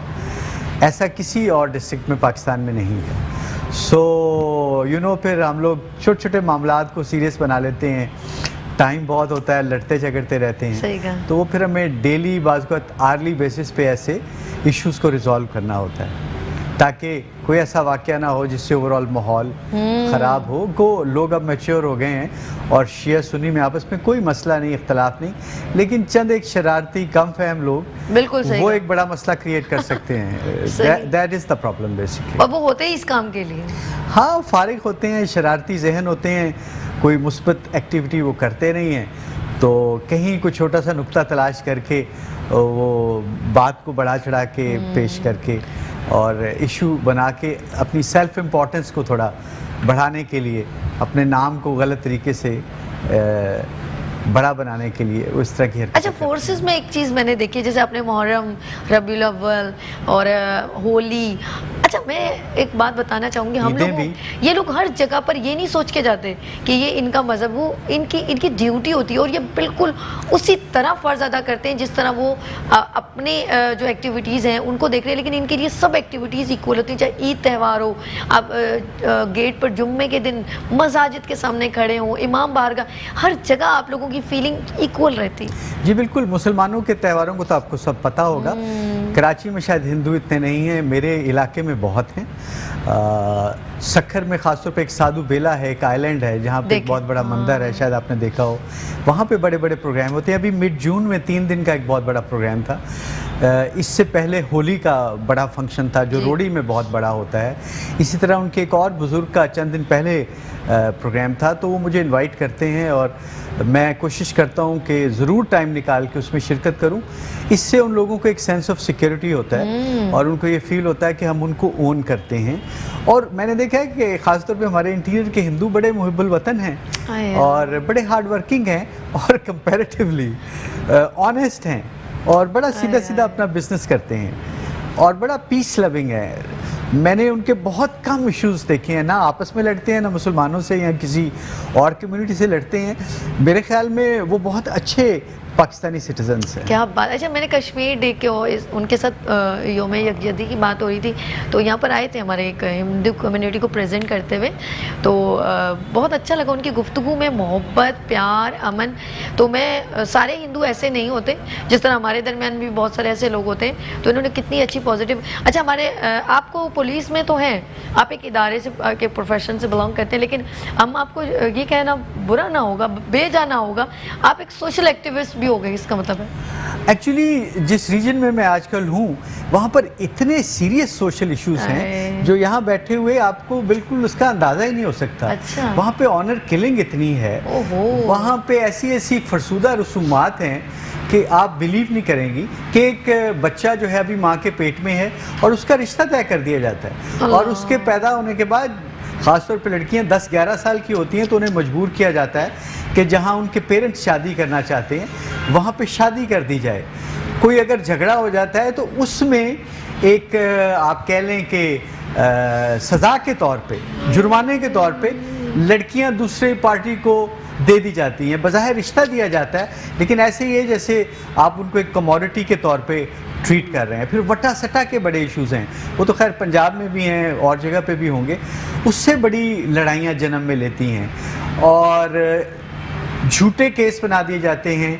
मुखालिफ को फंसाने के लिए उसको एजदे से कारा करार दे दिया जाता है, अपनी औरत को कारी करार दे दिया जाता है। बाज़ औरतों को मर्डर करके और शो ये करते हैं कि इसने खुदकुशी की है। अभी रिसेंटली हमने एक लाड़काना में केस डिस्कवर किया है जिसमें एक लड़की को दरख्त से लटकाया हुआ था और शो ये कर रहे थे कि ये सुइसाइड है, लेकिन हमने थोड़ी सी तहकीक की और डॉक्टर से मशवरा किया तो वो एक्चुअली मर्डर था। तो हमने बाप को और उसके 2 देवरों को गिरफ्तार कर लिया। तो बहुत वहाँ पे जुल्म है, साइबर क्राइम बड़ा हो गया है। यार ये क्या मैं जब सभी कराची में था तो यहाँ लेडीज़ के बड़े प्रॉब्लम्स थे। मुझे लगता था कि सारी दुनिया से ज़्यादा कराची में प्रॉब्लम है। मैं इंटीरियर में 5-6 महीने से हूँ, वहाँ ख़वातीन के इतने प्रॉब्लम है, लड़कियों के इतने प्रॉब्लम है। पिक्स लोग ले लेते हैं, ब्लैकमेल करते हैं कि हम सोशल मीडिया पे पोस्ट कर देंगे, व्हाट्सएप पे, फेसबुक पे, ट्विटर पे, और उनसे पैसे लेते हैं और उनको एक्सप्लॉइट करते हैं इन एवरी पॉसिबल वे। अच्छा, मैं आपको मिलवाऊंगी, आपने ये कंटिन्यू करनी बात। डॉक्टर हिनाई फ्रॉम कनाडा से आई हैं, यहाँ से पढ़ के गई हैं, वहाँ पर भी इन्होंने, लेकिन मैं बताना घबरा जाएंगी ये बातें सुन के। ये भी सोशल एक्टिविस्ट हैं। तो बड़ा पीसफुल मुल्क है और बड़ा खूबसूरत मुल्क है। नहीं, मैं ये इसीलिए इन्वॉल्व कर रही हूँ। ये भी सोशल एक्टिविटी करती हैं और इन्होंने भी बताया मुझे, और ये कनाडा में एज अ डॉक्टर भी हैं और जर्नलिस्ट भी हैं, पोइट भी हैं। तो आप देखें कितना फ़र्क है, लेकिन आप दोनों पाकिस्तानी हैं, मैं पाकिस्तानी हूँ, और हमारी नज़र में हर किसी पर्सन की तकलीफ हम शेयर करते हैं और उसको सॉल्व करने की कोशिश करते हैं। आप क्या कहते हैं कि वहाँ की प्रॉब्लम्स किस तरह की होती हैं? वहाँ की अगर मैं कनाडा की बात करूँ तो बिकॉज कनाडा को तो अब एक मल्टीनेचुरल स्टेट करार दिया जा चुका है। ओके। तो वहाँ पर इसलिए बहुत सारे प्रॉब्लम्स नहीं होते क्योंकि अगर आप अंदरूनी तौर पर अच्छे नहीं भी हैं तो आपको मजबूरन अच्छा बन के दिखाना पड़ता है, क्योंकि गवर्नमेंट का डंडा है, गवर्नमेंट का डंडा है, ओवरऑल कम्युनिटी है, मैंडेटरी है, रूल है, आपको रिपोर्ट करना है, आपने अब्यूज़ देखा है, अब इट्स अ लॉ। अब मैं यहाँ से गुजर रही हूँ, आपने अपने बच्चे को थप्पड़ मारा और ये लॉ है, मैंने देखा, रिपोर्ट नहीं किया, I am answerable. Oh my God. आप तो अपने बच्चे को मारी, लेकिन मैंने लॉ की खिलाफ वर्जी कर दी, इट्स इलीगल। तो मतलब इस तरह के मुल्क में जब आप रहते हैं तो वहाँ पर आपको वो वाली सारी सिचुएशंस नहीं नज़र आती। ट्रस्ट मी कि मैंने वहाँ पे, मेरी बच्ची एक स्कूल में जहाँ जाती है, इट्स अ ग्रेट स्कूल, छोटी क्लास में है। स्कूल में जैसे ही मैं एंटर हुई, मेन गेट जो होता है वो तो होता ही नहीं है, बिल्डिंग जो जहाँ पे स्टार्ट होती है, आपने शायद देखा हो, अंदर लिखा हुआ है it's a bully free zone. आप सोचें कि जहाँ पर ये लिखा हुआ हो कि it's a bully free zone, या किसी क्लास के बाहर एक हैंग हुआ है बैग प्लास्टिक का बड़ा सा, और उसके अंदर ऐसी बहुत सारे इस तरह के पेपर्स यूं करके पड़े हुए हैं, और एवरी डे कोई ना कोई बच्चा उसमें कोई पेपर डालता जा रहा है। तो जाके मैंने एक दफ़ा पूछा व्हाट्स दिस, तो टीचर ने कहा कि there problems, there suppose to leave it outside the class. ये इनके वो मसाइल हैं जो ये लिखें और क्लास के बाहर रखें, और फिर रोज़ाना कोई एक बच्चा उठा के उसे पढ़ता है। तो वो पढ़ने से आपको नहीं पता क्योंकि उस पर नाम नहीं लिखा हुआ ना, अननोन है। अब लेकिन उस बच्चे को पता है, पूरी क्लास को पता चल गया है कि ये एक मसला है जो उस क्लास के किसी एक बच्चे का है, तो वो अब सबका मसला है। अब उसको किस तरह से रिजॉल्व किया जाए। तो मतलब as a community grass root level पे वो लोग तरबियत करते हैं। पुलिस इंस्पेक्टर आता है ग्रेड 5 में एवरी 2 वीक्स, और वो बच्चों को ये सिखा रहा होता है कि आप अच्छे फैसले कैसे करें।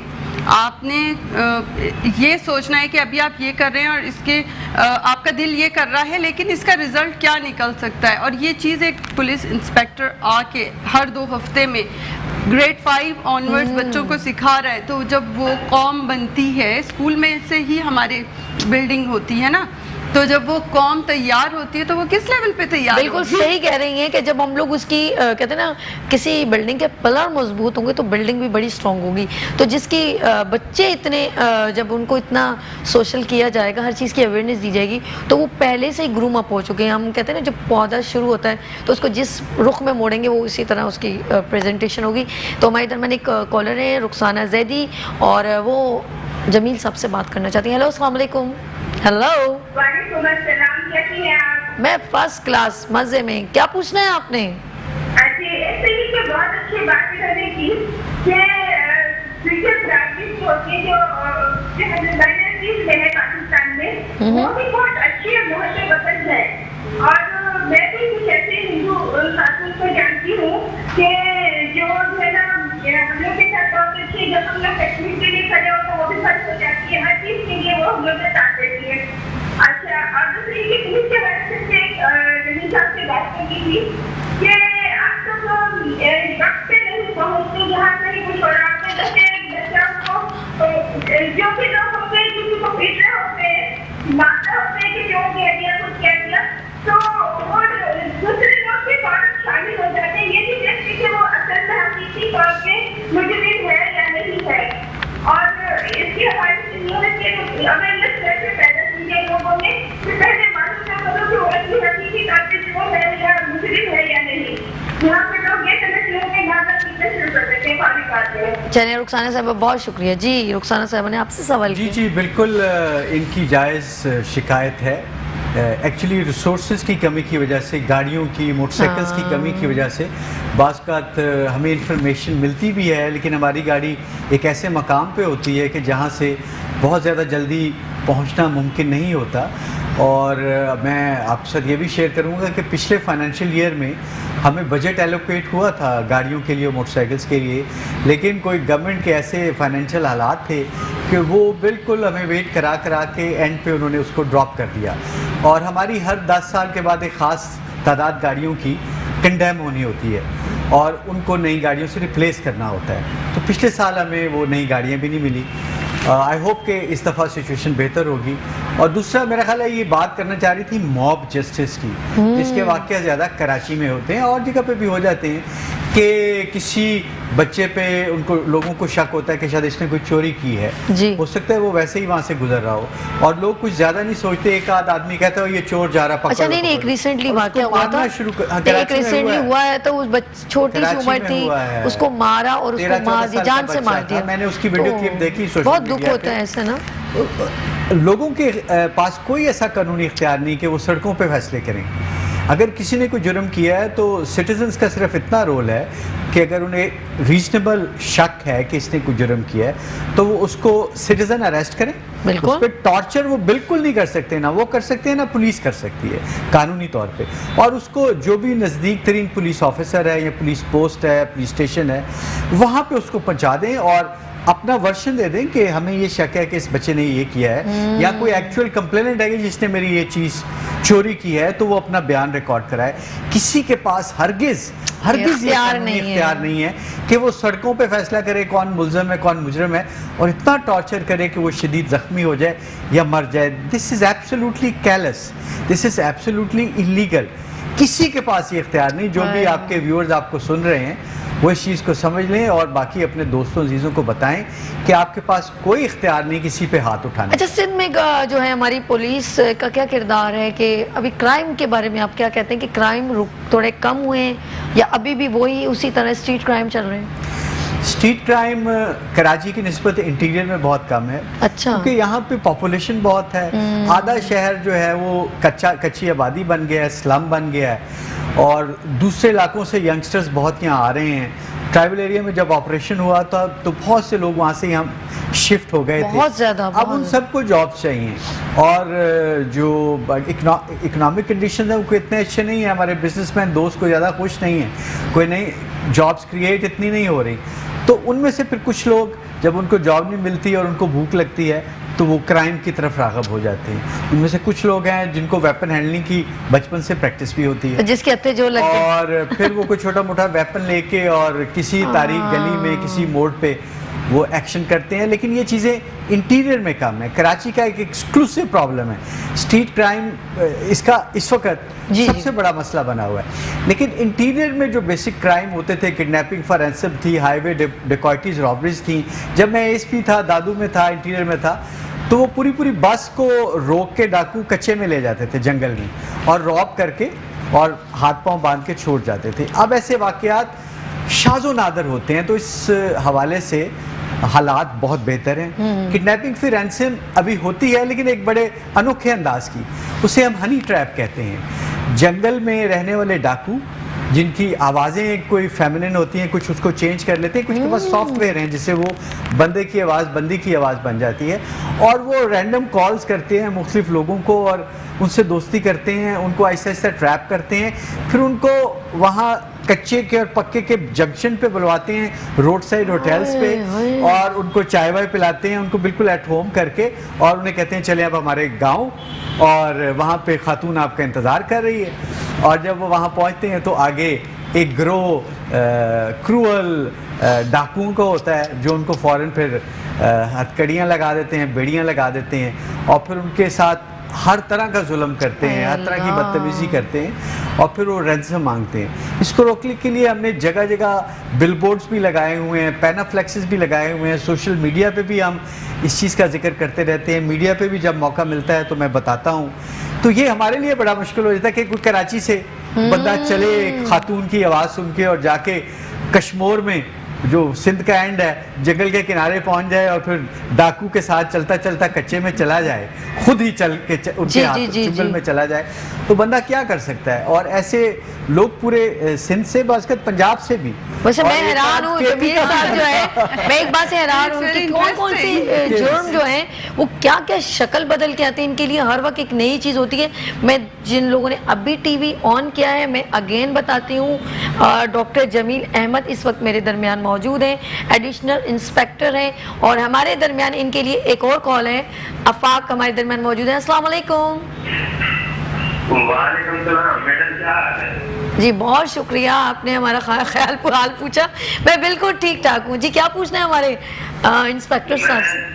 दरअसल मैं आपका प्रोग्राम देख रहा था, आईजी साहब बैठे हुए थे, तो प्लीज मेरी एक काइंडली आपसे एक रिक्वेस्ट है, जो लॉन्ग टूर के इधर से कराची से जो मुसाफिर जाते हैं उनके साथ जो उनके सस्ते मिल जाते हैं पंजाब सूबे के या बलूचिस्तान, तो जगह जगह पे जो हमारे मुआवजे की चेक पोस्टें हैं जी जी, उनसे अगर पानी का इंतजाम किया जाए, जो ये अभी मौसम चल रहा है, क्योंकि कई बार हमें आना जाना हुआ, लेकिन अगर हमारी मुआवजे जो है अगर उनको कह दिया जाए तो बात अच्छे भी होते हैं तो वो दे देते हैं, लेकिन बात गाड़ी में पानी होता है कुछ पूछना नहीं होता है, जिसकी वजह से पैसेंजर को जो है सिर्फ वही साफ मिलता है लॉन्ग रूट पे। अच्छा, ये जमील साहब आपसे कुछ सवाल करना चाहते हैं? नहीं, बड़ा अच्छा पॉइंट है, मुझे बड़ी खुशी हुई है। हम शहरों में तो गर्मी के मौसम में वाटर कैंप्स लगाते हैं पुलिस वाले, और वहाँ लोगों को ठंडा पानी अच्छा, इसको देते हैं। हम उनको खुदाफिज कर देते हैं, फिर आप बात कीजिएगा, ठीक है? कुछ पूछना तो नहीं है जी? बहुत शुक्रिया, थैंक यू सो मच, आपने कॉल की जी। अब आप कंटिन्यू। बड़ा अच्छा पॉइंट है इनका। हम शहरों में तो कैंप्स लगाते हैं गर्मियों के मौसम में, इधर कराची में भी पुलिस लगाती है और इंटीरियर में भी बड़े शहरों में लगाती है। तो this is a very good idea कि हमारी ऐसी हाईवे पे चेक पोस्ट जहाँ पे हम सिक्योरिटी चेक करते हैं, तो वहाँ पे ठंडा पानी अवेलेबल हो, और किसी मुसाफिर ने अगर पानी पीना हो तो वो वहाँ ठंडा पानी पिए और हमारे लिए दुआ करे, और एक हमारा इमेज भी जो है वो बेहतर होगा। बिल्कुल, this is a very good idea, I am gonna try it in my region. देख लें हमारी फोर्सेस कितनी अच्छी हैं, ऐसा नहीं है ये लोग हमेशा। 200-250 किलोमीटर की हाईवे है, इंडस हाईवे भी है और नेशनल हाईवे भी है, यानी एक 500 किलोमीटर का एक एरिया है जहाँ पे वी कैन ट्राई दिस। और कितने मैं नाज़रीन से कहना चाहूँगी कि देखें, ये लोग जान के किसी को नहीं कुछ कहते हैं ना मारते हैं, ये बस ये भी हमारी तरह ही होते हैं, इनकी एक वर्दी है लेकिन इनको अपनी जान की परवाह नहीं होती। कभी भी ऐसा नहीं हुआ कि इन्होंने आप लोगों को आगे कर दिया और ख़ुद जो है कहीं प्रॉब्लम होती है, कहीं फायर हो रही है, कुछ हो रही है, तो अपने आप को हमेशा आगे फ्रंट पे खेलते हैं और हमें सेव कर देते हैं। जी, पिछले कुछ 3 डेकेड्स में सिंध पुलिस के 2200 से ज़्यादा अफसर और जवान शहीद हुए, अल्लाह। और सिर्फ कराची में कुछ 1100 से ज़्यादा अफसरान और जवान और शहीद ये इनकाउंटर में या अभी रिसेंटली ये डाकुओं के साथ ये जिगर जलाल एक बड़े फोक सिंगर हैं, उनकी पूरी टीम को उन्होंने फंक्शन के लिए इनवाइट किया। अच्छा। कराची में 10,000 उनको इजी पैसे से भेजे और बाकी 20,000 उन्होंने कहा था फंक्शन ख़त्म होगा तो आपको देंगे, और जब वो वहाँ पहुँचे तो उनको उन्होंने हॉस्टेज बना लिया। और फिर जैसे ये खबर ब्रेक हुई, हमने कोशिश शुरू की, हमारे डीएसपी वहाँ के शिकारपुर का एक हमारा सब डिवीज़न है, वो एनकाउंटर में शहीद हो गए इनको रिहा कराने के लिए, और हमने इनको 3-4 दिन के अंदर इनके साथ 5 लोग और थे, इनके म्यूजिशियंस वगैरह जो मुख्तलिफ इंस्ट्रूमेंट्स बजाते हैं, तो उनको फिर तगानी डेकॉइट्स का एक गिरोह है उनसे रिकवर कराया, और उस पर बड़ा सोशल मीडिया पे वाइब्स थी। और चूँकि जिगर जलाल को कराची में भी लोग जानते हैं, इंटीरियर में तो बहुत जानते हैं अच्छे, इन्होंने कोको कोरिना पुराना मशहूर था, इसको गाया था, तो उसकी वजह से बड़े मशहूर थे, उनको हमने रिकवर किया। तो ये इस तरह हो जाते हैं, एक्सीडेंट्स हो जाते हैं। मुख्तलिफ चीज़ों को ठीक करने वाले, जैसे आजकल सोलर एनर्जी का बड़ा रवाज है, डाकुओं ने सोलर प्लेट्स लगाई हुई हैं वहाँ पे, तो वो ठीक कराने के लिए उन्होंने कश्मीर से 2 टेक्नीशियंस को बुलाया, उनको हॉस्टेज बना लिया। अभी कल परसों मैं उनकी एक इंटरसेप्ट देख रहा था, लाहौर उन्होंने एक ट्रैक्टर की कंपनी में फ़ोन किया, एक लड़की ने फ़ोन अटेंड किया और वो उसे कह रहे हैं कि जी हमने कुछ ट्रैक्टर के टायर चेंज कराने हैं, किसी को भेजें। मतलब they are trying all this different ways, और वो व्हाट्सएप भी यूज़ करते हैं ताकि पुलिस उनकी उस तरह से कॉल रिकॉर्ड ना कर सके और उनकी लोकेशन ना ले सके। अच्छा, कुछ है ना आप सवाल करना चाहेंगे सर से, हमारे कुछ पूछना चाहेंगे? ये तो आप हंस रहे थे, कहते हैं ये वहाँ के तो लेकिन मैं एक चीज़ ऐड करना चाहूँगी कि मैं मतलब गुज़िश्ता मुझे तकरीबन 20 साल हो गए हैं मुल्क बदल हुए मैं अपने आप को मुल्क बदल से गई होंगी आप, किसी ने आपको पाकिस्तान बदल नहीं किया होगा। वही तो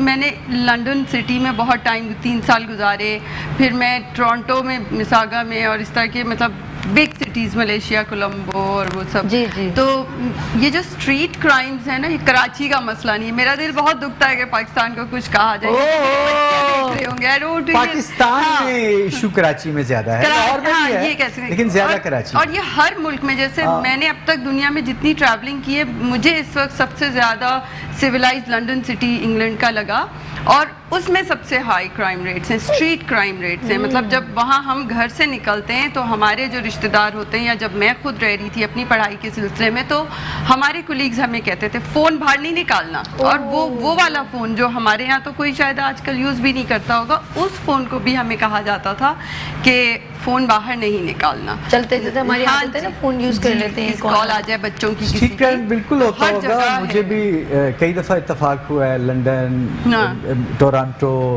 और मॉन्ट्रियल, तो आपने देखा होगा ये जो USA बड़े में शहर हैं वहाँ होता है हाँ, स्ट्रीट क्राइम, कंट्रोल और मुश्किल कुछ है। खास कम्युनिटीज़ के लोग करते हैं। न्यूयॉर्क तो एक ज़माने में बड़ा बदनाम था, बदनाम था। फिर एक रूडी गिलानी उनका मेयर आया था, उसने फिर ज़ीरो टॉलरेंस की पॉलिसी अपनाई थी, और फिर ऐसे सारे क्रिमिनल्स को एलिमिनेट कर दिया था। वरना न्यूयॉर्क में यहाँ रश भी बहुत होता है, ख़ासतौर पे डाउनटाउन में फिरना बड़ा मुश्किल था। बहुत। वो 6.25 6.5 फुट के काले वहाँ फिर रहे होते थे बड़े वो अच्छा, इसके खौफनाक लगते थे। जैसे आपने भी फेस करते हैं, आपका काम सिर्फ पकड़ना है, उसका फैसला करना आपके इख्तियार में नहीं है, ठीक है। आप ये कहती हैं वहाँ के जो सिस्टम जो है वो बड़ा स्ट्रिक्ट है, ठीक है। क्राइम फिर भी होते होंगे, ऐसा नहीं है, लेकिन वो लोग स्ट्रिक्टली जो है ना, वो गिव एंड टेक नहीं होता, और उसको पूरा इम्प्लीमेंट होता है, और उसका फैसला भी फैसला justice होता भी है। बहुत अच्छा अब जैसे पुलिस को कॉल कर रहे हैं, या कोई एम्बुलेंस को कॉल कर रहे हैं, या फायर ब्रिगेड को कॉल करते हैं, तो हम जहाँ पर हैं उस हिसाब से हमें पता होता है कि इनका रीच टाइम क्या है। जैसे अगर आप विद इन सिटी हैं तो 4 मिनट्स में आपके पास गाड़ी पहुंच जाएगी। आएगी, तो यू फील सेफ ना, आपको अच्छा लगता है कि आपको पता है कि आपको कुछ नहीं हो सकता, सिर्फ 4 मिनट ही गुजारने हैं आपको।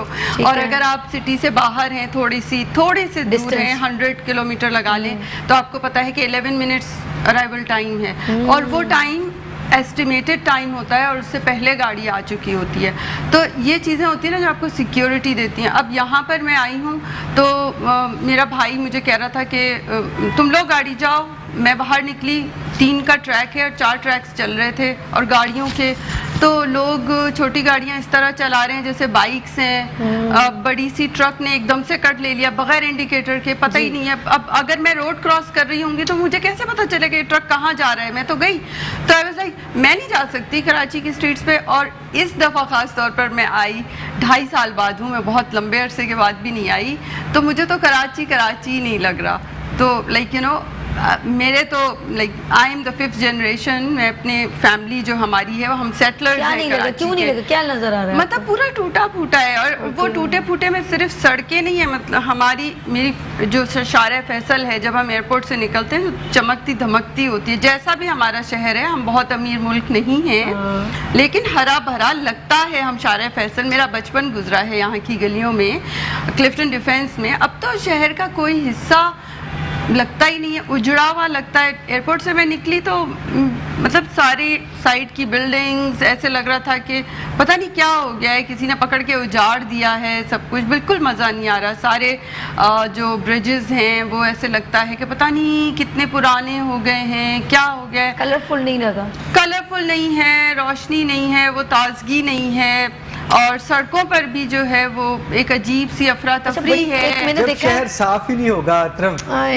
कारपेट होगी, Garbage लिटर्ड है। होंगी सड़कें, फिर कैसे अच्छा, मेरी लगेगा? सिस्टर वहाँ से आती है ना, तो वो वहाँ तो ड्राइव करती है, वो यहाँ आके नहीं ड्राइव करती। एक तो ये, और दूसरा ये कि वो कहती है यार, अच्छा मोहब्बत यहीं की है, क्योंकि हम लोग यहाँ से बिलोंग करते हैं, बड़ी हुक होती है उसको यहाँ आने की, मैं इनसे मिलूंगी, ऐसे करूंगी, लेकिन वो यहाँ के बहुत सारी हर्ट होती है। कहती है यार हमारे मुल्क में ये पर्सनल मोहब्बत इसके वैसे ही उजागर हो रही है, लेकिन हर्ट क्यों हो रही है कि वो देखना ऐसा नहीं चाहती, वो चाहती ये भी इसी तरह लगे जैसे पहले था, थोड़ा बहुत बेटर।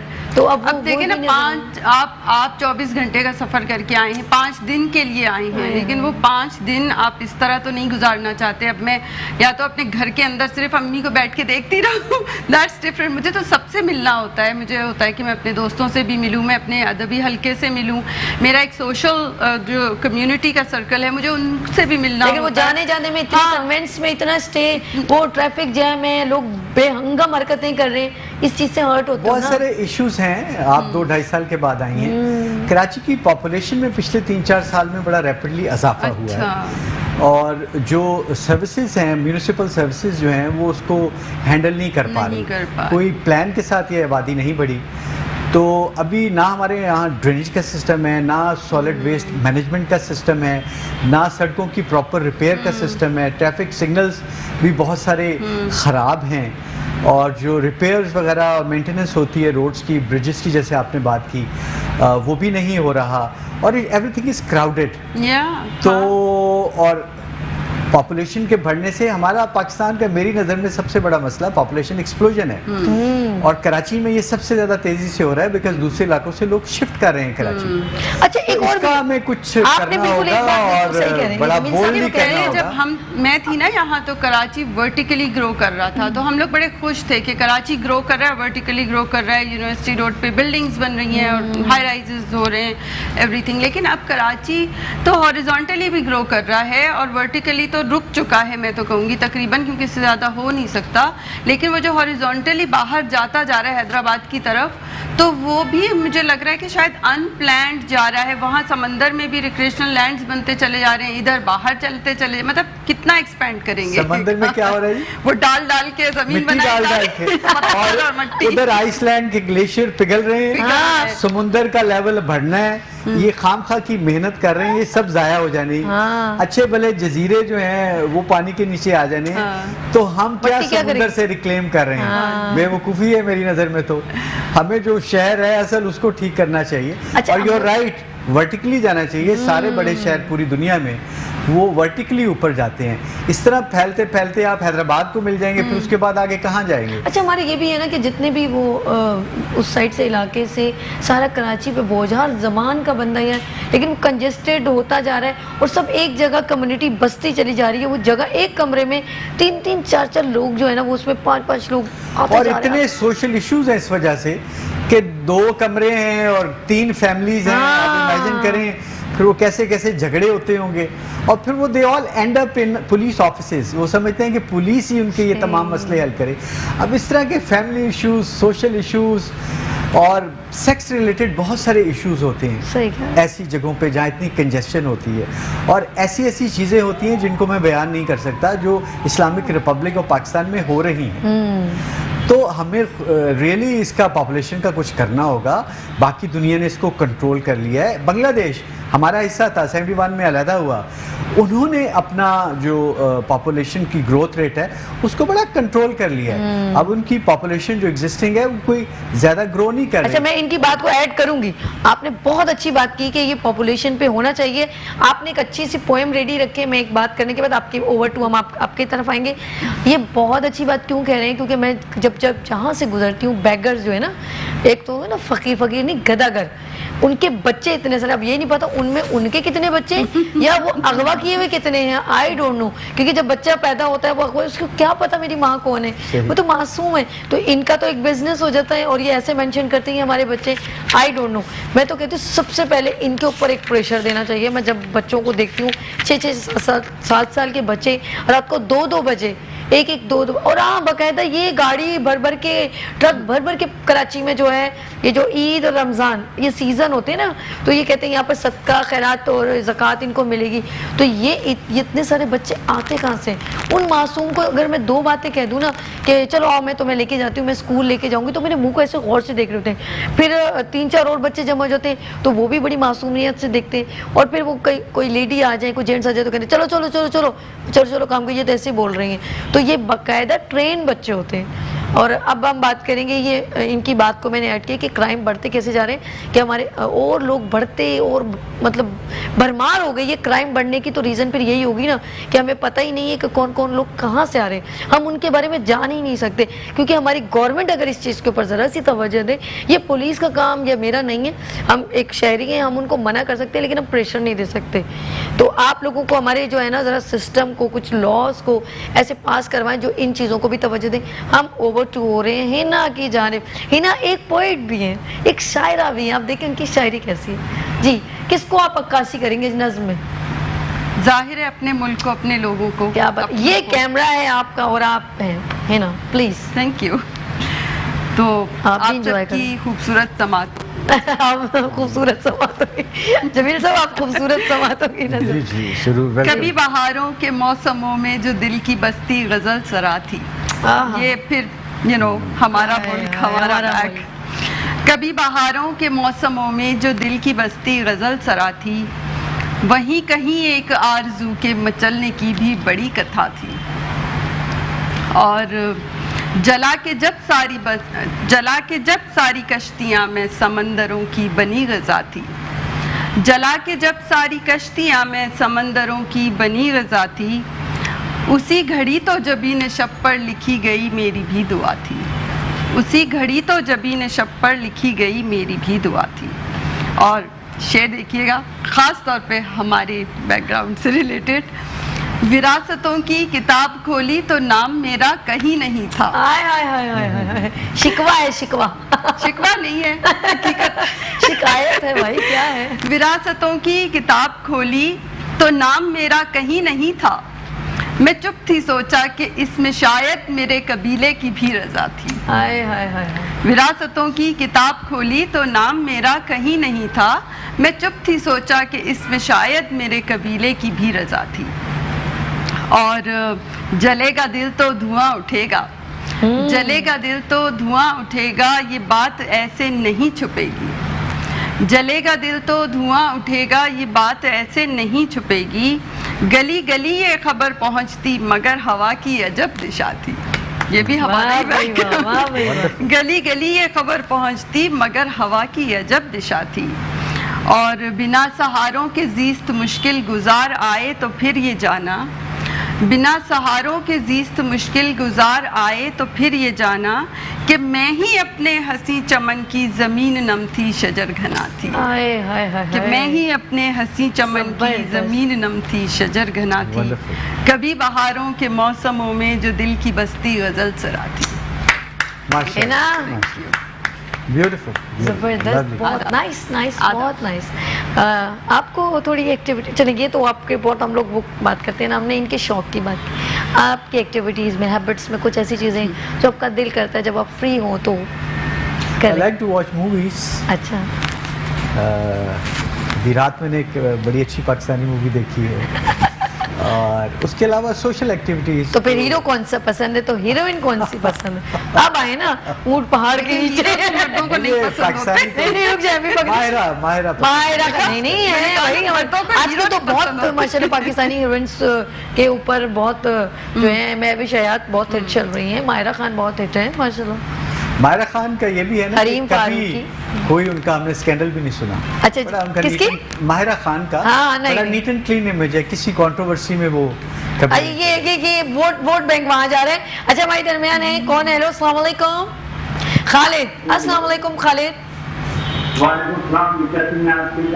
बस आपकी दुआएं हैं। क्या पूछना है आपने? अच्छा, मुझे ये उनसे थोड़ी सी बात करनी है। जी जी। हमारे जो पुलिस है माशाल्लाह से, अल्लाह कुरान जो है उनका तो बिहेवियर बहुत अच्छा है, 99% अच्छा है, लेकिन जो नीचे का तबका है जी जी। सारे लोग के अलावा कोई काम करते हैं, ओह। बात करने के लिए तैयार नहीं होता है। आप किसी सिचुएशन में चले गए, ना तो किसी की ऐसे याद कर देती है और ना जो है उनका काम किया जाता है, बदतमीजी से बात की जाती है। ये यहाँ का जो है मतलब 99% जो नीचे का स्टॉक है उसका ये रोल है। चलें जी, बहुत शुक्रिया आपकी, बहुत अच्छे तरीके से आपने अपना मैसेज कन्वे किया। जमील साहब, बिहेवियरल इश्यूज हैं। कहते नीचे का तबका शिकायत जायज़ है। एक्चुअली सोसाइटी में हमारे, आप एग्री करें या ना, कुछ स्ट्रेटा हैं और उनका बिहेवियर, उनकी लैंग्वेज वो डिफरेंट होती है। आप बाज़ारों में चले जाएं, आपको डिफरेंट किस्म की लैंग्वेज मिलेगी। कुछ इलाके हैं जहाँ पर लोग ज़्यादा अग्रेसिव हैं, अब्यूसिव वर्ड्स ज़्यादा यूज़ करते हैं। ये ग्राउंड रियलिटीज़ हैं। ये डिपेंड करता है कि आपकी एजुकेशन कितनी हुई है, कहाँ से हुई है और आपकी अपब्रिंगिंग कैसी है, आप कैसी फैमिली से बिलोंग करते हैं। और फिर कुछ जिस एक कल्चरल वॉक में आप ऑपरेट कर रहे होते हैं उसका भी इन्फ्लुएंस होता है। यस, लो लेवल पे आप किसी भी ऑफिस में चले जाएं, किसी भी सेगमेंट ऑफ सोसाइटी में चले जाएं, वहाँ थोड़ी गुफ्तगू डिफरेंट स्टाइल की होती है। इसके लिए हम ट्रेनिंग पे बड़ा फोकस कर रहे हैं। पिछले 3-4 साल में सिंध पुलिस में बड़ी चेंजेस आ रही हैं। हमारे मौजूदा इंस्पेक्टर जनरल, जिनका ताल्लुक भी कराची से ही है, बड़े एनलाइटेड हैं, बड़े मॉडर्न हैं और बड़ी नई नई चीज़ें वो इंट्रोड्यूस कर रहे हैं। आज भी अभी भी एक ट्रेनिंग के हवाले से मैरियट में बड़ा एक ज़बरदस्त प्रोग्राम चल रहा है। हमारे जो 7-8 ट्रेनिंग स्कूल्स हैं वहाँ पर जो मॉरल वैल्यूज़ हैं और अच्छा, चल रहा है ज़बरदस्त बिहेवियर है, उसको इम्प्रूव करने के लिए बहुत कुछ अब इंट्रोड्यूस कराया गया है। आई एम श्योर कि अब पुलिस में रिक्रूटमेंट भी मेरिट पे हो रही है पिछले 3-4 साल से। तो इन तमाम चीज़ों से ग्रेजुअली जब ये नए लोग आएंगे और पुलिस स्टेशन पे जाएंगे तो होपफुली एक चेंज बिहेवियर में और एटीट्यूड में भी होगी। लेकिन मैं समझता हूँ उसके साथ साथ सोसाइटी में भी बड़ा एग्रेशन है। लोग आपस में भी बहुत एग्रेसिवली बात करते हैं, गाली गलौज करते हैं और मिसबिहेव करते हैं। ऐसी चीज़ें आपको यूरोप में, कनाडा में, अमेरिका में नज़र ही नहीं आती। लोग दुरुस्तगी से बात करना बहुत बुरा मनाते हैं, एब्यूसिव वर्ड्स यूज़ नहीं करते। मैंने सारी दुनिया देखी है इस यूनिफॉर्म की वजह से। हम लोग बहुत एग्रेसिव हो गए हैं फॉर डिफरेंट लेकिन एक बात बताऊं, हम लोग अपनी गलती नहीं एडमिट करते। नहीं, आपकी बात मैं बताऊं, मैं अब मुझे नासिर याद आ गया। मैं गलत जा रही थी गाड़ी में, मुझे रास्ता नहीं समझ में आया तो मैं गलत चलने लगी और रात का टाइम था, ये 9 बजे का टाइम था। कांस्टेबल ने मुझे रोक दिया। आप यकीन करो, मैंने डायरेक्टली उसे कहा कि सर मेरी गलती है। तो कहते हैं मैम अब मैं आपको क्या बोलूं, रियली वो बंदा इतना हो गया कि मैं फौरन मैंने कहा दिस इज माय रॉन्गनेस, मैं गलत आ रही हूं। मैं बड़ा आपने अच्छा किया और उसका रिस्पांस बड़ा अच्छा था। लेकिन इसी शहर में एक साबिक मेयर की वीडियो क्लिप आपने देखी होगी कि वन वे की खिलाफ वर्जी कर रहे हैं और रोकने पे कहते हैं तुम्हें पता नहीं मैं कौन हूँ, तुमने मुझे पहचाना नहीं। भैया आप क्या ऐसी तोप चीज हो? आप नहीं मेरी जैसे हमारे बड़े रहे होगे मेयर आप। फिर एक बड़े सीनियर लॉयर वो भी वन वे की खिलाफवर्जी कर रहे हैं और पुलिस उनको रोकती है तो उनके साथ झगड़ा करते हैं। ये होता है कि मैं जा फिर वो दोनों लॉकअप में गए। अच्छा, और मेरा ख्याल है आइंदा वो ये गलती नहीं करेंगे। अब हम ये भी कर रहे हैं कि वैसे कॉमेडी में हम लोग कहते हैं अच्छा आप शाहरुख खान है, जब हम अननोन बंदा था वो कहता है तुम जानते नहीं हो मैं क्यों, आप शाहरुख खान है। आप कुछ कह रही थी? हाँ, मैं कह रही थी हमारे यहाँ तो ये होता है, मैं अपनी वही गाड़ी वाली मिसाल दूंगी कि वहाँ पर तो रेड वो साइंस होते हैं, स्टॉप लिखा होता है गलियों पे इधर उधर। तो एक जगह पे लिखा हुआ था, मैं स्पीड से गाना सुनती हुई हेडफोन लगा हुआ अकेली जा रही हूँ।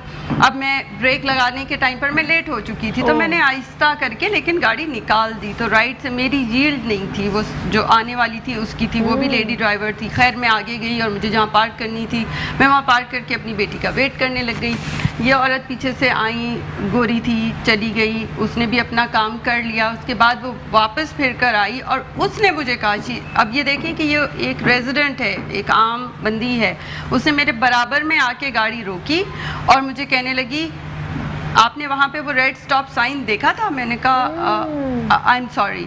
तो एकदम से रुकी, फिर कहने लगी तुमने देखा था? मैंने कहा मैंने देखा था लेकिन मैं बहुत लेट हो चुकी थी ब्रेक लगाने के लिए, तो मैंने प्रेफर किया कि मैं निकल जाऊँ। अच्छा। क्योंकि वो गलती होती अगर मैं बीच में जाके ब्रेक मारती। तो कहने लगी कि हाँ मैं सिर्फ ये जानना चाह रही थी कि तुम्हें पता है ना तुमने गलत किया। सो यू सी, ये वो कॉन्वर्सेशन है कि अगर मैं उसको वहाँ पर रिएक्ट करती तो ये कॉल जाती पुलिस को, ठीक है, और मेरी वायलेशन की टिकट कटती। तो ये वहाँ पर क्योंकि आप देखिए लोगों के बीच में चीज़ें हो रही हैं तो गलतियाँ आप अपने उधर ही रोक लेते हैं। हम लोग जैसे आपने कहा ना, जो हमारा एग्रेशन है वो सड़क पर भी नजर आता है। एक तो चोरी, ऊपर से सीना जोरी, वो गलती। अभी मोटरसाइकिलिस्ट सभी, आप भी तो ऑफिस आते जाते देखती होंगी, कितने मोटरसाइकिलिस्ट सड़क में यूं वन व्हीलिंग कर रहे होते हैं, वन व्हीलिंग कर रहे होते हैं, वन वे की खिलाफवर्जी कर रहे बिल्कुल कर रहे होते हैं। और उनको पुलिस रोकती है तो वैसे बिहेव करते हैं जैसे पुलिस ने कोई ज्यादती की है। और फिर अगर थोड़ा अग्रेसिवली पुलिस बात करती है, यंगस्टर्स को समझाने की कोशिश करती है तो वो कहते हैं देखें जी पुलिस बदतमीजी कर रही है। आप इस चीज़ को भुला ही देते हैं कि आप बेसिकली एक लॉ को वायलेट कर रहे हैं, अपनी ज़िंदगी को रिस्क में डाल रहे हैं, दूसरों की ज़िंदगी को रिस्क में डाल रहे हैं। मैं तो चाहती हूँ अच्छा है अगर आप लोग गलती कर रहे हैं ना और पुलिस आपको रोकती है, वो पागल नहीं है रोकती है। जब वो रोकती है ना वो आपसे पैसे लेती है। मैं तो कहती हूँ आप गलत हो, आपके पास लाइसेंस हो, आपके पास हेलमेट हो, वो आपको दूर से देख लेती है। ये लोगों की छठी बहुत तेज होती है, ये दूर से देख लेती है कि पर्सन कहाँ से मिस्टेक है। तो आप वो नौबत ही ना लाए ना, जब हर चीज़ आपके पास प्रिपेयर हो तो वो रोकेगी नहीं। इनसे पूछें कि लाइसेंस की कितनी अहमियत है कनाडा में या अमेरिका में। जी। और रेड लाइट को आप जंप करने का सोच भी नहीं सकते, वहाँ करें ना आप। और जब पुलिस वाला अप्रोच करता है, मेरे साथ यूएसए में 2 दफा हुआ है, आप मतलब को म्यूजिक ऊंचा लगा है, आप गप लगा रहे हैं और आपका प्रेशर बढ़ गया है और आप स्पीड लिमिट क्रॉस कर जाते पीछे आ हैं जाती टू और एक खास लिमिट को जब आप क्रॉस करते हैं तो वो आते हैं और जब वो अप्रोच करते हैं तो बड़े बड़े जो है ना वो सीधे अरे अरे सर दूर और आपने बाहर नहीं निकलना गाड़ी से, आपने सिर्फ विंडो रोल करनी है जिस तरह वो आए हैं तमीज से। और उनसे बात करनी है। वो भी ऐसे गाड़ी के साथ चिपक के आते हैं हाँ। कि क्या पता अंदर को उसके पास असला हो, को फायर कर हाँ, दे, ये को भी। पागल हो, ड्रंक हो। और they really talk to you in a business like manner. होते वो बेसिकली पोलाइट है बट एक फर्म टोन होती है जी, excuse me, और please, बंदा come उनको outside. लाइटली नहीं ले सकता। You only go outside if they ask जी। यू, हाँ जी। Otherwise you are supposed to stay inside.